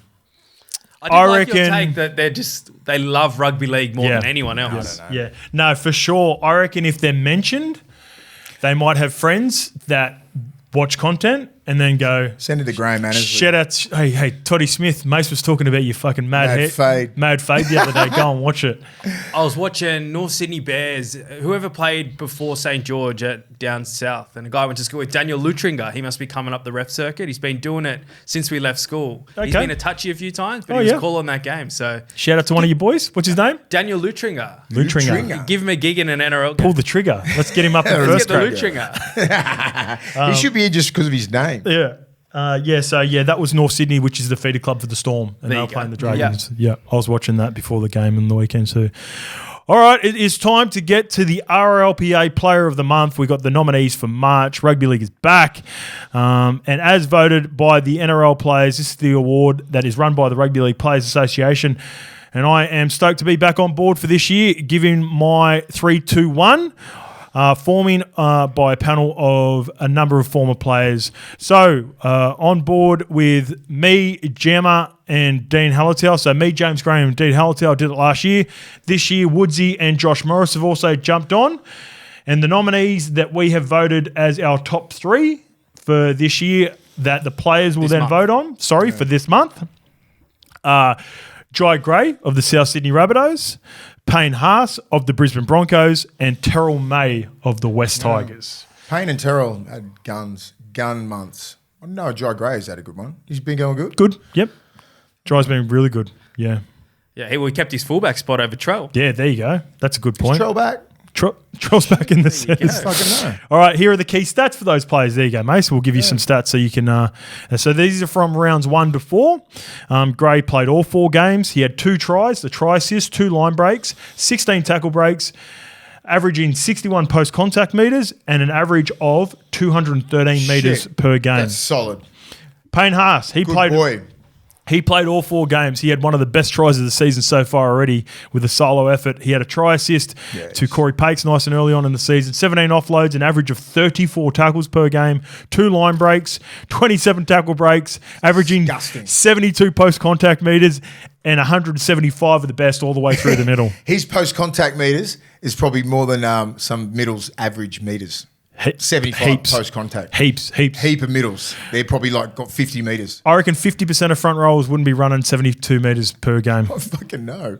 I don't want to disrespect him, but like that's what he's doing. 72 post-contact average. Now check out Terrell May's numbers because they're going to surprise you. Too. Terrell May, 4 games, 12 offloads compared to Payne's 17, an average of 42 tackles compared to Payne's 34. He's got 10 tackle breaks compared to Payne's 27, but he's averaging 63, which is on par, 72, not too far away. But he's running for 187 metres compared to Payne's 175. So both really good efforts. Dominant. And 2 big dogs going head-to-head this week, so that'll be a good matchup. So all NRL players have the opportunity to vote for their player of the month. The winner will be announced this Monday, April 7th, on our podcast. If I was naming an Origin team right now, he'd be my starting prop with Payne probably, or on the bench. Well, we only had this conversation last week. I was just looking at him the way he played. I mean, I don't mind him the last couple of years, but he was in his fair team. Then he just gone out of that and just. He was awesome against the Warriors, wasn't he? He's gotten way better. His game is like evolved, and he plays. And that's what you want. He's always got the minutes that he plays are quality. Too. 80 minutes, bro. He's an 80-minute man. That is so rare for a body type like that. And I think he's gotten more powerful. You know, when you were saying he goes like 80% the whole time. Yeah. He can dip. He can go up and down, up and down. His runs are a lot better, more efficient, finds his front a lot. He's got a pass in him. Can I He add doesn't hit like a truck, but he hits you. Did you watch any of his vlogs in the off-season? Yeah, I did actually. He's literally running marathons. Yeah, he is the Big fittest unit like fucker in that the world. running marathons. He did like twice. I seen it, yeah. That would have been sore for him, man, because that was sore for me, and he's got me by about 10 kilos, I reckon. He'd be a $110, But I maybe think he's just $115. used to like, because you just run that every now and again, right? He's just running every single day. But I reckon it'd be worse for him because he's doing a preseason as well. Like he was doing this in preseason. Young and shit, you know. Like I don't think he's getting anything. I don't think he saw it all. How many Ks do they run per week on average, you reckon, for first grade training these days? Say that. Just say something like, See I if I reckon can find 20, a stat. 20 something. Yeah. I reckon. So So then maybe he's knocking out- 20, maybe 20. And then he's not. No, it'd be more than that, wouldn't it? Nah, not for fucking the year. Field sessions? Preseason? Preseason, that's what I'm saying, Oh, preseason. yeah, it'd have to be over 20. Yeah. Yeah, but like for him. Can you find out from Ciro I will, for us later on, and we'll have it on Monday? I like Trev. Yeah, Trev. I like Trev. Yep. Or Rubes. No, Rubes wouldn't know. No, Ruse doesn't. They don't tell see him. if it's They don't been tell him published anything. anyway. They don't tell Rubes He only anything. gets half an hour speed each week. That's all he does. And his warm-ups for 24 of that. He gets 6 minutes of speed. Here you go. Love your uh, race. I Gold only Coast. do one rep. There's data on the Gold Coast Titans. Over a 15-week preseason, each player is expected to run approximately 370 kilometres. That's about 24.7 per week. Yeah, so it's 20. Okay, there you go. Yeah, we're spot on, See? mate. I listen. I do listen. but then Little he- things just in the back of the head. It's 20-something. But then he goes and pumps out 41K on the weekend as well. And that's all high speed too. You're not just sitting around just jogging 24. They're sitting at like 180 for their heart rate. That's Hey. from the Gold Coast Titans. They Yeah. published this article in December 2021. Hey, It's a bit different. It's obviously different to middles and outside backs. and this is what we're dealing with the current play now. So imagine Fucking marathons and a side hustle. Imagine this, right? You're the coach and you've got the runs on the board. Like if you just say you're Wayne and you've got Terrell May who's killing it and you're like, don't go fucking running marathons on the weekend. But you're Benji, you're trying to create, you've got an alpha through the middle. You do right? you. Something happened? But I think he's going to be pretty much forcing his way into that side because they won last year. And I think, you've got to be still looking at a Jakey Trebojevic because he's your captain. Yeah. I doubt it because of mitigating circumstances with Laurie Daly coming in. So I just think it'll be hard for him to be left out. Who are you picking, Stefano or him? Terrell. Terrell. Yeah, right now. Easy. Right now. It's easy. Unless Stefano comes with it. Steph's got to have a big 6 games. weeks. Yeah. And be like Nelly MOM. Best forward on the ground at least for 6 games for him to even come near. Who's Terrell, been mate. thereabouts? So Reggie's probably not going to be. He's getting too old now. He's past it. No. Jacob Saifidi. No. None of those guys will be near Terrell, mate.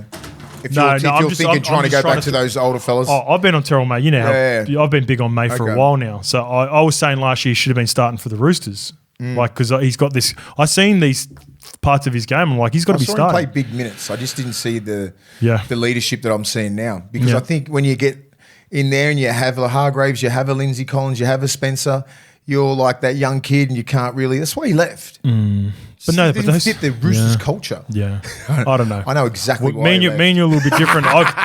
If I have a younger player that's out playing the OGs, Fuck, I love it, mate. Yeah. No, you earn your stripes, Yeah. but at the end of the time, you give it to him. Yeah. When it's earned, you give it. It's so weird. The soul situation. Do you know what I mean? moving Like on, I remember so- coming through the things. I was like, when am I going to start? Yeah, exactly. You know, like exactly. fuck, come on, yeah. mate. Yeah. Terrell May's 11 got games, too. Hey. 11 games. Come on. All right, let's do this. Let's do it. Triple OG, we are stoked to have TJM on board for 2025. For 50 plus years now, TJM has stood for Taylor, Jones, and Mollenhauer. But beyond those initials, TJM means so much more. It's quality, it's innovation, it means pushing the boundaries and striding into the unknown, like Origin coming up for Terrell May later in the year. TJM means taking the lead. Nice. TJM has extended its Ventura bar range to suit a multitude of new four-wheel drives. These include the newest 70 Series Land Cruiser, the D-Max, Prado, and even the F-150 for those American truck lovers. Ooh, love those F-150s. They're massive. Remember, TJM's Spring into Easter sale is on now, and we've only got one more day. So if you are watching this right now, it ends tomorrow, April 4th. So go and visit tjm.com.au. Let's get to the games, mate. Yes. Kicking off round 5. The Raiders will start the proceedings tonight against the Sharks, Thursday, 8 p.m. at GIO Stadium. I am also going to get the odds up here as well, so we can have a look at them. From yeah, why not, Lukey? Yeah, good. You got your tab hat on, so we'll get some more advertisement there as well. Bookie over here. Canberra versus Cronulla, $2.30 to Canberra, $1.62 to Cronulla. The line is 3.5. 3.5, so about a try. Yeah, about a try. Where are you going on this It's one? always hard, this game. Let me just read out some of the ins and outs for the Raiders kicking off. So Morgan Smithies, he returns. He had a concussion, so he missed a week. That moves Josh Papali'i to the starting side, so I think he was in the lock position. And Trey Mooney's the player to miss out. He drops to the reserves. As for the Sharks, Mwani Hiroti comes into the centres in place of Kaoiro, while Tom Hazelton also returns. He's in place of Sifa Talakai, who's going to miss the game with 1 week. With HIA for the hit on Satili Tupanua.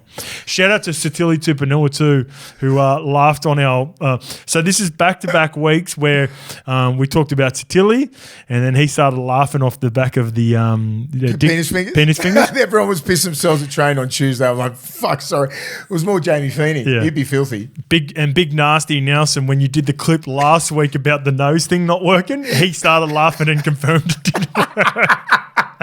So shout out to the boys. Shout out to the boys, mate. It's a fun thing, you know, like to play. I said to everyone, I said, it's a dream job, right? When we were young kids, what did we want to be? We wanted to be that, you know, like you're living every kid's dream to be an NRL player, superstar, fucking whatever. It's just like, it's so cool that they, you know, it obviously helps when you're winning, For sure. you know, so. Yeah, both those two guys are winning. guys. So, all right, where you going on this one, mate? Who you feeling? I'm feeling Canberra for some reason. So am I. I don't know why. It's back there. They've lost. They're 2-2, inconsistent. You know, I think this is the one that gets them back on track. Both teams are 2-2. Yeah. Cronulla's still. Oh fuck. Cronulla. This is gonna be pretty one- good, man. Cronulla's Yeah. still pretty good. I know they got beaten convincingly last week by the Bulldogs, but like this is a pride thing, man. Cronulla always fuck me over. Yeah, Whenever I it's get gonna too be- high on Cronulla, like I was high on them against your Bulldogs, I got humbled. Yeah. And whenever I pick against them and I think, all right, maybe I'm going to get off that bandwagon now, This is the one. they might come out and win this game by 30. Like, that's what they always do to me. I'm gonna go Cronulla. You flip me. I'll stay on Canberra then. All right. So one of us is going to be right. Yeah. God. Whenever we can't- This is so inconsistent. This. Yeah, whenever we can't pick it, at least one of us is Yeah, right. we'll split it. We'll split them. I'm looking for any late changes. Doesn't look like there's any. Oh, Billy Burns is in the team. So who's missing? No Teague Wilton. All right, there's an update. Hang on. I should do this more often, actually.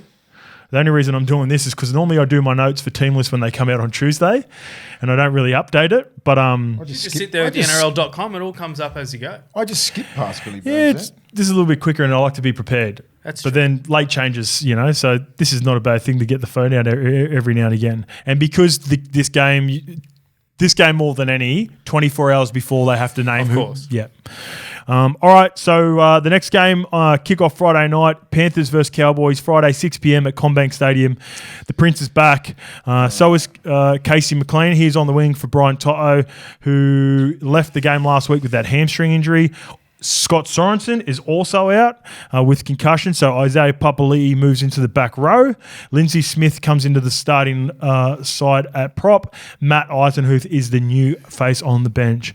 As for Todd Payton, he's stuck with the same 17 that took down the Raiders. What are the odds for this game, Lukey Stowe, the We've bro? got Penrith versus North Queensland. Tab have Penrith at $1.20, North Queensland at $4.50. The line is 13.5. Disrespectful 13. Cowboys. 13's a big number. Yeah. I'm going to give Penrith one more crack. Okay. Cleary's back, obviously. Yeah, because of Cleary. If Cleary wasn't out, I'd be going the Cowboys. Shout out to one of the absolute warriors and good guys of the game, Isaiah Yeo, the most capped Penrith player of all time. Jeez, he's flown to that. 250 games. They're going to be up for him. They're going to be up for him. Yeah. If they don't win with Nathan back and on Yoey's 250th, I'm done. Completely off the bandwagon. Not even making the 8. I'm writing them right off. Wooden spoon. Fucking straight off. Doesn't look like there's any late changes here. But again, we film on Thursday, so it's not the 24-hour update that we get from the Thursday night game. So They'll be good. They'll be all right, Cowboys. If they play like last week, they were pretty tough. I think 13's a big number. This is the sort of game that the Cowboys sort of, they can jag these sorts of games. Yeah. A bit weird. Yep. I'm with you. I'll stay on the Panthers, but with no confidence. Come on, Prince. On to the next. Deliver, yep. All right.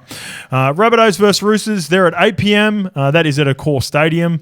Rabbitohs have stuck with Jai Gray in the number 1 jersey. Shout out to Jai Gray, RLPA nominee of the month. So Trell Mitt, he'll line up in the centres for his return from a hamstring injury. That's for a number of factors. There are a couple of players missing, one of them being Alex Johnston. So Isaiah Tass goes to the wing. He'll most likely play left wing outside Latrell, you'd think. Yep. Lachlan Hubner also returns from suspension, which sees Tallis Duncan move back to the bench. As for the Roosters, they get back Connor Watson and bench forward Salisi Feketi. They're both back on deck. So Zach Docker-Clay goes to the bench. Hugo Savala makes way. Lindsay Collins, he's been promoted to the front row to start. Spencer Leniu back to his normal rotation coming off the bench. And Nat Butcher, he takes over at lock for Victor Rodley for the cheekbone injury that he copped last week. What are the odds? How's Luke Stowe? Nwanga Nitawasi up against Latrell? Is that it? No, He's right. other side. It'll be Latrell versus Robert Toya, Yeah, right. brother of Marcelo Montoya. Tab have South. Of course. Yeah. Tab have South at $1.70. Roosters at $2.15. The line is 2.5. This is my bet of This is the a week. hard round to pick. This is my bet of the week. Do you want me to go? Oh, do you want give me to it go to through me. Go my on. play? This is what Yeah. I'm thinking. All right. So my same game multi for the Roosters versus Rabbitohs this game. I'm on South. I like Trell Mitt back. I like what they've been doing. I've been a little bit concerned in the fashion in which the Roosters have lost over the last couple of weeks. It felt like they've been the better team, but not able to get the job done. I think Rabbitohs will be desperate to beat them. I think another factor, it's at a core stadium. Rabbitohs a little bit pissed off that they should can't play change this that game game. at Allianz. Did you see that this week? Yes. They went to the Premier. Yep. We'll discuss that more next week. Oh, Mimsy? They went to Mimsy. Mimsy, yeah. So, a lot of people were Mimsy. expecting the return of Trell Mitt to cause some dramas. So am I. I like the guy outside him. I think Isaiah Tass is going to be the left winger. He's going to create so much indecision for the right edge defence of the Sydney Roosters. So, let's go Isaiah Tass anytime. On the flip side, I like the other side. I like Daniel Tupou to score against the right edge. Now, Jack Whiten is normally a left edge player. He defends, even when he was playing 6 or centres, it was both on the left edge. And then you've got Ravalawa and Jack Whiten with no prior connection there before. Campbell Graham's missing, so I think the Roosters can have some joy on that side. But I got South head-to-head. I think they win the game, and I think it's going to be a close one. So give me South head-to-head Isaiah Tass to score on the left wing, and Daniel Tupou to score on the left wing. We get a price of $7. Yeah, I'm going to go what you said at the start, because the Roosters have looked like they should have won the last couple of weeks, but they haven't. I think they just turn it around. Okay. This is a coin toss, hard one to pick because they hate each other. It's a massive rivalry game. Trell's back.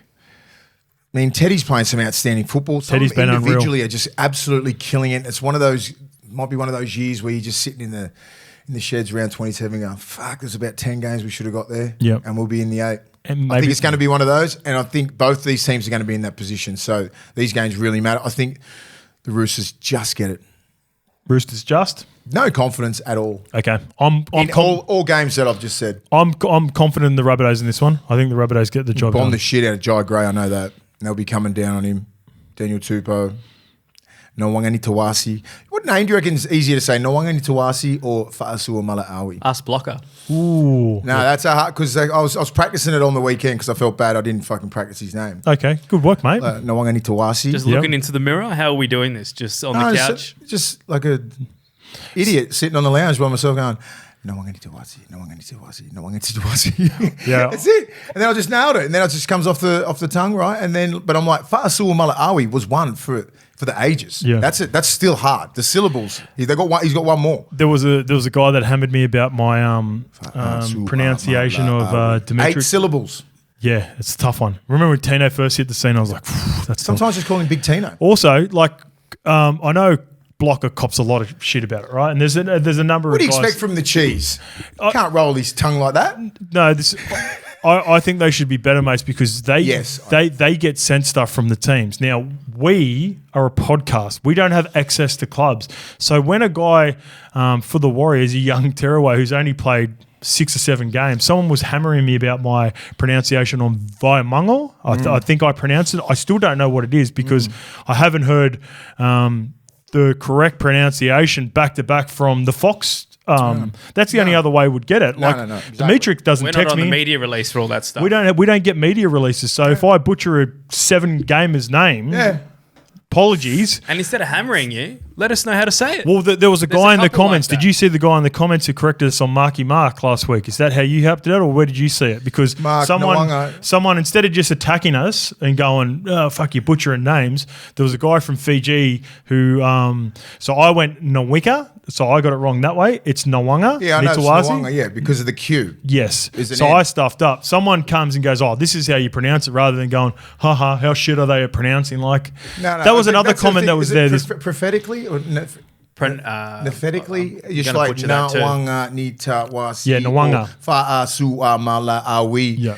You know, like break it down. Like I sort of know if I sit there and look at the name and go, yeah, I know how to pronounce it because I know how a different the H and the G and all that sort of stuff in the islands is all, different sounds. But the slightly different. I'd never really fucking sit down and just study names, right? And Marky Mark's Well, you have to. You had to study Tino's because he's a fucking superstar. Get it right. And Marky Mark's only 7 games into his career as well. So like, I guarantee the Wallabies announcers were struggling with that last year as well. no, there was a couple that did a really good job. Of course, but when it comes across your desk, you go, shit, how do I say this? Yeah. Your job as a broadcaster, right? When these names do come on board, hey, come in and explain it to me. How do I fucking enunciate his name? You know who's really Got to good? know it, mate. So instead of just pointing fingers and you know what, I hate it when like, even though, I think a guy like Blocker who calls as many games as he's calling should get a little bit better at it. Like he's still stuffing up Dallin. Like Dallin's a 200 gamer. Like he still can't get Dallin right. Like, so I think he's got to be better in that sense, and it's it is what it is.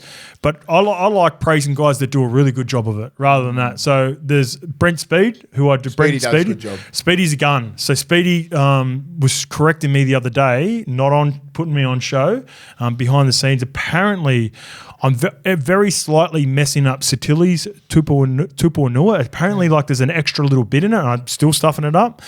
But Speedy's really good at it, and he works for Channel 9, so he gets sent all the pronunciations and proper works on it.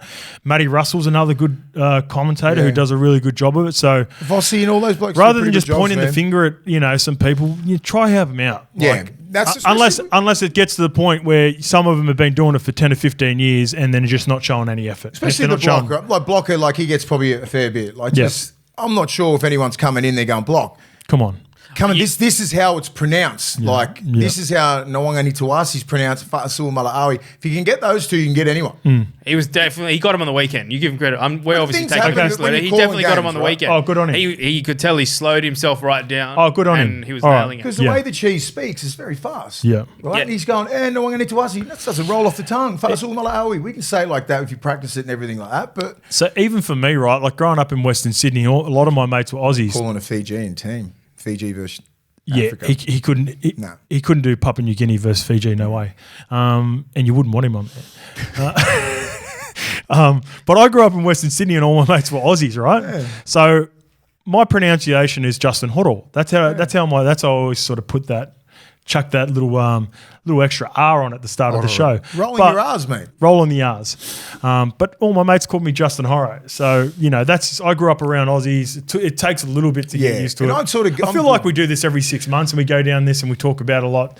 And just, again, it was one of those comments that pissed me off where someone's like, it's up to us, right? Like we sit there and we try and enunciate the names and everything like that. You do your best. No disrespect to anyone. It doesn't mean, we don't mean to come off like that. Because I was just like, I felt bad last week and I fucking learned how to good work. His name. So, Warriors it's not fans, that hard. Now it's a call to action. All right, we're back on the same page. Help me out. How do you pronounce via Mongol? I don't know. I assumed so. It's spelt. Have you seen the way it's spelt? Have a crack for us. For the Warriors. For the Warriors, Dimitri via Mongol. That's the because it's Mauga. So Look at the bye. Oh, they got the bye. We're definitely not talking about the Warriors this week. Vaimauga. Yeah. Via? And Dimitrik. Or Mel. Or is it Mulga? Mulga? That sounds more Aussie. That's why I thought like Monga. You know how like which is it? What number is he? Vaimanga. Dimitri Vaimanga. Yeah. Yeah, with the G is the N or something like that. Okay, help us out. Yeah, let us know if you know that. Put an N before the G. What's his heritage? Because we're gonna have to get used to him. He's Tongan. Yeah, an N before the G. I'm pretty sure. Him and Lekka are going to be around for a minute, so we'll try to pick it up. Yeah, I usually ask Nigel Vanga. Oh, awesome. If I've got a problem with any sort of Vi Mal NGA. Where Vi sounds like Vi, Mal rhymes with now, and NGA is pronounced as it's just that MG, like singer. Followed by A. So are you listening to me? Via Manga. Yeah, fuck yes. Via Manga. Sorry, I was just reading. Yeah, I know. Yeah, It's it is. Okay. But the Warriors fans don't turn on us like fucking. No. I'll go fucking Warriors. We're just talking it out. I'll go Warriors on you. You got a fucking burner account on the fucking YouTube? KD? Fuck. So how did this start? Marky Mark. He's been playing well. Yeah, he's been playing well. Once he learns the one of the great tangents, that one. Huh? That's a good tangent. Great tangent. It's good because we don't mean any disrespect to any player because we know how proud anybody uses their last name, especially the Islands and the Maoris, like Maldives. I get called out for that all the time. Sorry, guys. Eels vs Dragons. Yep. The return of the king. Oh, shit. Saturday, 3 p.m. I just hit that. That just come to me too. Yeah, I was like, okay, what are you talking about? Yeah, the king returns. The king returns to CommBank Stadium. CommBank too. As for the Eels, so the new face on the bench, Dylan Walker will play his first game for the club, with Riley Smith being named to start in place of Joey Lussick. One of the good guys of the league as well, Bailey Simonson, he is named amongst the reserve after he made his return in New South Wales Cup last week. As for the Dragons, prop Emre Gula, he got a 3-match ban after his high contact last week. No, he had a crusher tackle potentially. Yeah, it was a crusher. It was. That was proper too. It was like, nothing. Shout out to Noel Cleal. Did he get an old Cleal out there? Jesus. They should change it to Noel Cleal. Yeah, right. That sucked. I think I remember that. Is that 3 weeks? He must have loading. 3 of the best. He must have a bad record. You can't deserve 3 for that. He didn't. It's like he didn't squash him that bad. Anyway, Toby Couchman goes in the starting lineup. Mudders Laurie of the Blake variety. He's been added to the bench. Yes, he's back. And Lukey Stowe the bro. What are the odds for Tab? Parramatta are at $2.40. St George $1.58. The line is 4.5. Oh, is this Out the of game Paris, where they? out of Is this the combat. game? Is this the game where Para just? I think they might go 10 games without winning. So it's not it. St George run the fucking table on them, and the King fucking scores 2 tries. He goes ballistic. Does he do the celebration? Everything. Yeah, hits it with a celebration. I would love it if he hits him with a celebration. Oh, no. He 'Cause can't Gutherino against I know the he Eels. loves like the players that are still there, but the club, no. So he'll be going full tilt into getting this win. And they love him. Gutho's one of those players, man. You just follow the lead. That'll be fucking hectic And then he if, hits him with this. if he hits him with the Gutherino. No, you don't think Isaiah Yongi is going to be just sitting there just ready to rip and tear this week? That's where I'm going to Yongi. Yeah, into an please. Eels They'll head-to-head. take care of their young kid, mate. He ain't there yet. No, I agree with you. 100% Yongi's going to be up for this game. I'm expecting a huge game. I can't see it with this Dragons. They're a bunch of dogs, this Dragon. Look at that OG pack. Another storyline. Zach Lomax. Yeah. Oh, shit, yeah. Zach Lomax against the Dragons. Wonder if he can do 35 hit-ups. Probably will. He I will reckon fucking try. If he went out there and did that against the Dogs to try and win and then get pumped last week. Can you check how much meters he ran against the Tigers 2 weeks ago? No, it was us, wasn't it? It was Bulldogs. Dogs it was when he too. had 30 hit-ups. I think did he get 300 plus? Yeah, I think so. It's a big good game, man. But I just don't think it's 303. yeah. Unders and overs, Zach Lomax, 250. Yeah. I reckon he goes overs. Overs. I reckon he goes overs. Because he's been swapping in and out like we said last year with the wing and centre, how he's coming out of yardage. He's been dropping back. That's why he's getting so many hit-ups. Unders and overs, Gutherino, half. Under, none. Over, he hits one Gutherino on the Parramatta fence. He won't do it. He hits has one. too much respect. Fuck no. He's not too- to the club. They flicked him. He's Gutherino. He's just for the crowd. The crowd love it. He hasn't done one in a while. He sort of back pocketed it. I wonder, like, what's the moment for him where he just has to? Oh, when it's He like did- when he you're didn't killing do it at Combank. That's what it is. Well, When he you're didn't up do it in 30. the spoon bowl. No, when you're up don't know the 30. spoon bowl. Lukey, when you're He's up better than 30 that. and you're killing it, right? Yeah. And he hits him with that and he gets a nice try, the crowd's up. Then he hits it. That needs to be circumstantial. I tell you who affected the Gutherino when he got done. Who was it? Was it a Raiders player that did it on Phil him? Sammy. Phil Sammy. Phil Sammy hit When him back. Phil Sammy Gutherino'd on him. It's Phil Sammy, the Titans. Yeah, he did it against the Titans. They've So had they a little scored. running He hit lead him. though. It's for the little one He like did the little. Yeah, that was nice. Yeah, that was good. Unders and overs, Jerry Maguire cash money sign comes back in this game for Christian Tuipulotu. Yeah, I reckon. It's overs. It's all happening. It's all Yeah, is he waiting to pump someone to be able to do it? No, he's been told to handbrake. Even if they're Oh, if pumping? he's been told, they're never coming out. I reckon he's got one in him. What's the punishment? He just hasn't if he does scored. one, you reckon? What? You get dropped? No, Or is it a training ground? Like he said, he's going to flog the players. Do that again. What are you going to get a slap on the wrist? Get a Hang drop, on, mate. Mace, your Sloan mic's gone. goes- Your mic's gone. is it? Yeah. Sloan goes to fucking. Yeah, now we're back. Is back? Yeah, Sloan goes to wing. Okay. Am I good? Yeah, you're good. Okay, Sloane's already on the wing. So it would be Matt Fiangai or Sione Fainu. Yeah. Actually, I think he's Finau at the Dragons. If they're winning by 30, Tuipulotu hits the fucking money sign with 5 minutes to go, Flano can't drop him. No. no. If he scores a match winner or Yeah. something like that, I don't know. Like, you can do what you want. I wouldn't- It's very circumstantial. I hope Shit. we see another money signs for the rest of the Yeah. year. We took the If mick he had in. some balls, man, he'd be about it and just go with it. Fuck, if he's watching this, he's definitely going to do it now because now you're crediting, challenging if he's got the Joking, balls or son. not to do it. Joking. All right. Yeah, I'm on the Dragons. I think the Dragons win this game. Titans versus Dolphins, Saturday, 5:30 p.m. at Seabass Super Stadium. So the Titans return of Jamin Jolliffe. He's back. He's a really underrated player for him too, Jamin Jolliffe. I think he adds a little bit something different to that pack. Good defense and good engine. Sean Mullaney is also joining the bench. He will make his NRL debut. He's a bit of a journeyman, 25 years old.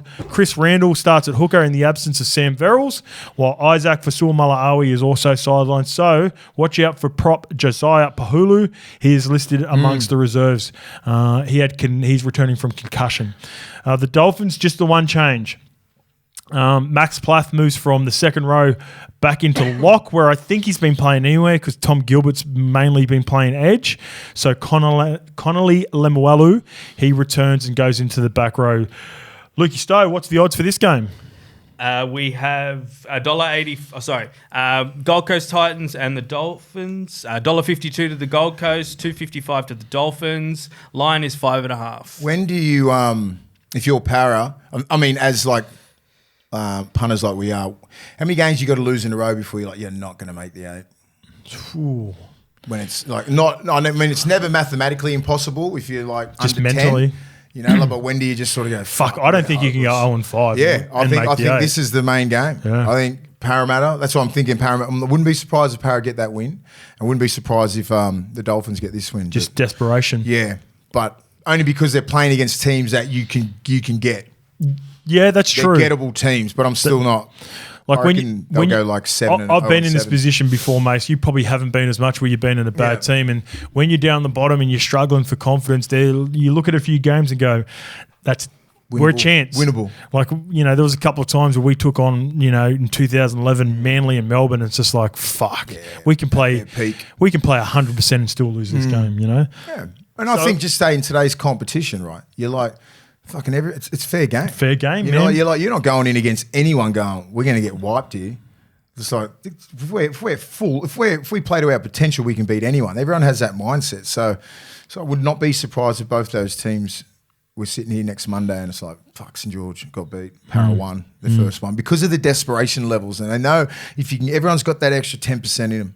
Yep. Dolphins have been like showing glimpses of they can win.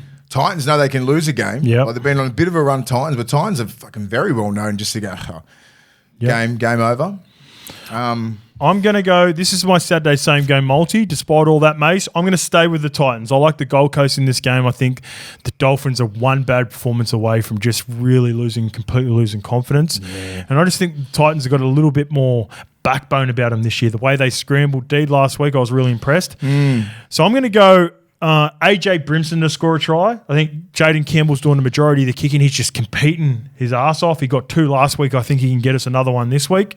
And for the Dolphins, I'm going to go Jack Bostock on the left wing. I think there were a couple of opportunities where the Roosters had some joy going to Daniel Tupou and they just couldn't. Like Mark Nwinga Nitawasi went over for one early. There was some joy on that right side and they just missed the final pass a couple of times. So if Hammer can execute with Cody NIKORA on that left edge, then I like Jack Bostock to go over for one in the corner. I think this is going to be a high-scoring affair. If the weather conditions cool down. There's been a bit of rain up there. There'll be some rain today, rain tomorrow. But if it's a good pitch up there, it's a good game on Saturday. I think there might be some points. So give me Gold Coast head-to-head, Jack Bostock for the Dolphins and AJ Brimson. Alejandro Brimson for the Gold Coast. So this is the one that I'm thinking. $8 the price is for this. This is the game that I'm more 50-50 with more than the Para St George. So I'm going Dolphins because they've been close to winning. I don't think Para's ever led on the scoreboard this year. Say that again? I don't think Parramatta's ever led on the scoreboard this year. Yeah, probably and the Dolphins have, so they know that they're fucking a little bit closer. Yeah, they hardly even scored against Melbourne. That's a fact, Lukey. Yeah. I'm not even fucking going to check it.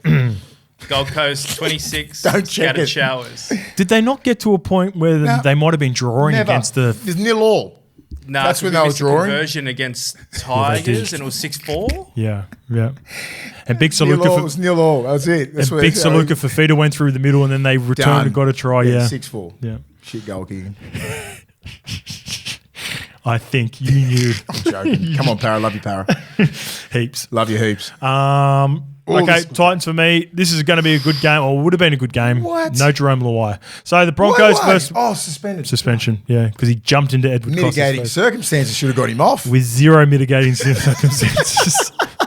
I just jumped into his fucking head. Why am I getting suspended for? Broncos versus West Tigers, Saturday, 7:35 p.m. And surprise, surprise, Broncos are back at Suncorp Stadium. So Jordan Ricky is the other player suspended in this game. Got a pretty good replacement in Brendan Piakura. He comes into the starting side. Jaden Hunt joins the bench.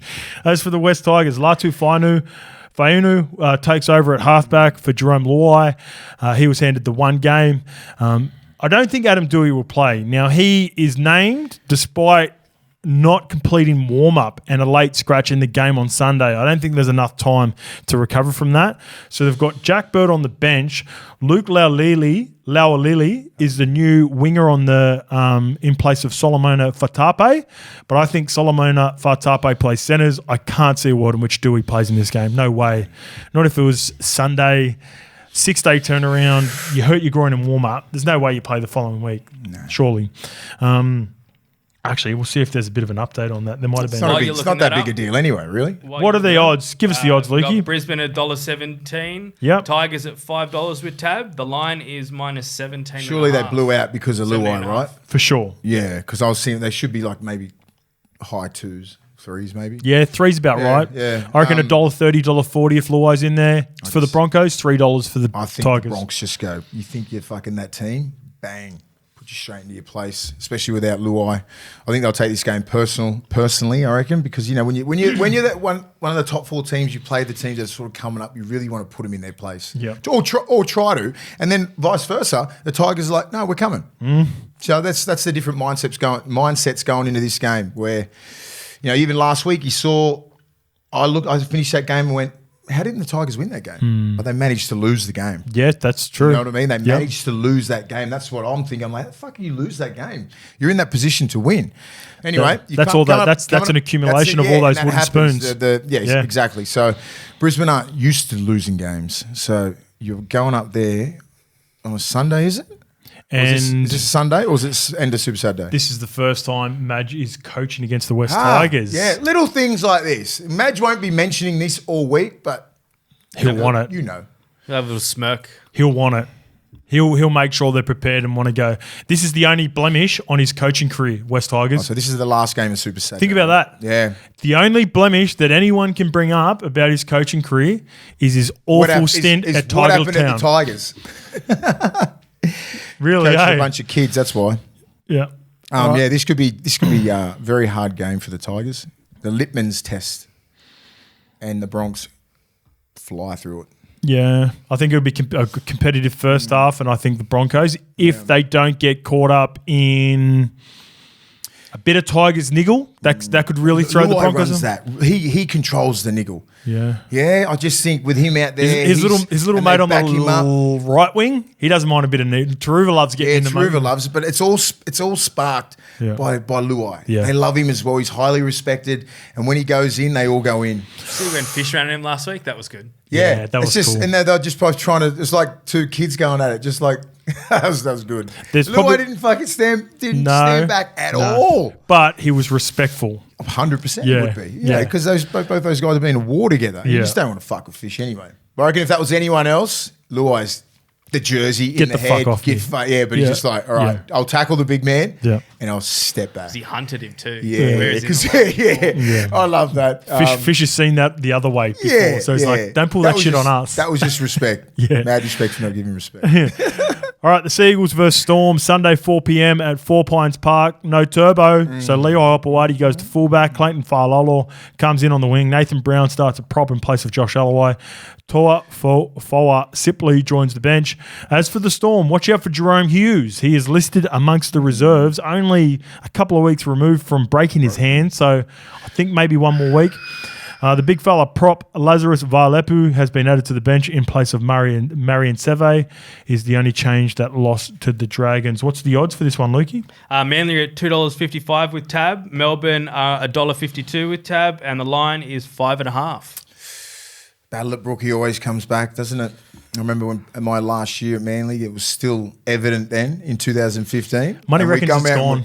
Yeah, I know. But it was there 10 years ago, I'm saying. And I'm not sure whether it is now because Daly's probably the only one who played in that. Yeah. Maybe. Did Daly play in that game? Yes. In the early, Yep. So, like, even in 2015, it was brought up because you had Snake and all those guys driving. Fuck, that's crazy. Ches is the only one remaining from any of the clubs, Yeah, so it's just like, I think that would be gone with Melbourne now. So all those players, once they leave, it goes. Hey, you're like this. So Money brought up, the players don't really see that as because, Penrith's become their rival, and then they also had some really good battles against the Roosters in grand finals as well. You pick those as your go-to. So that's where the rivalry is now. But he says Bellamy, Frank Panisi, Hinchcliffe's on the staff still. A lot of those guys still remind embedded in their head. It's embedded in those guys. So that's where those former players and coaches will still bring this up as fucking don't you forget. And that can be that extra motivation, right? Just to get you over the top. I think Melbourne come down here with a totally different attitude. They're not getting fucking ambushed here by Manly. No Trebojevic. So, you know, like, I just think it's a big thing. The front rows are down on troops in the front row. That's what a year, big fucking deal is. Big It's a Paseka. Big deal. Big Paseka and now Aloe's out. They're two big bodies that get going. Takayaho has been, you know, I bet you Takayaho didn't expect to come back here and be the man, like the dude, like that he was, you know, 5 years ago. But he's doing a job. The footwork's still there. The sharpness is still there. He's a class. Like, when he was at his peak, he was the top 3 prop in the game until injuries hit. Agreed. Another one for Chez's longevity. The second last player from that game. Can you guess who that might have been? Second last player from that game. Yeah. That's still playing. Foz? Jesse Bromwich. Foz is still playing. Foz playing? Yeah. Yeah. Come on, mate. Come on, you got to be better on the. You got a computer in Hey, front that's of you. Allen Iverson. You got a computer in front of you. I just got this. You can't AI and chat GPT. I would It's have a been. chat GPT all day. Yeah, because so my next question. So I was going. My thought was Foz as well, but I was going to be like question like still playing like what Yeah, like yeah. yeah. All right. What do you Was reckon? Kenny Bromwich in that? No, he was later Kenny as would well. have been later. Yeah. What about yourself? I got Manly. I'm going out to the game on the weekend too. Going to catch up with Ches for the first time after all this drama as well. So it's going to be good to see him catch up with Money. Nice. Well, that's if he can get me tickets. We were joking about that. He can't get as many tickets. DC as he can't used get to. anything now. They don't want him. Money's a They don't want you, mate. Money said he's going to. So I was telling Mace, for usually all watched it, and we might have seen the clip by now. Money said he's going to say, "No, I want you at Manly, mate." Yeah, I'd be bagging the shit out of him. Just taking the piss at the scrum. All right, the last game, the Bulldogs versus the Knights, Sunday, Yeah. 6:15 p.m. at a core stadium. So Satuli Tupanua is missing in this game. Curtis Moran comes Yeah. back for his first Good game of the replacement. season. And Jacob Carraz, drinking Carraz. Shiraz. He is listed amongst the reserves and a chance to play in this game, mate. As for the Knights, just the one hope change he to is. the side that got beaten by the Titans in round 3. So they're coming back from the bye and they get a big in.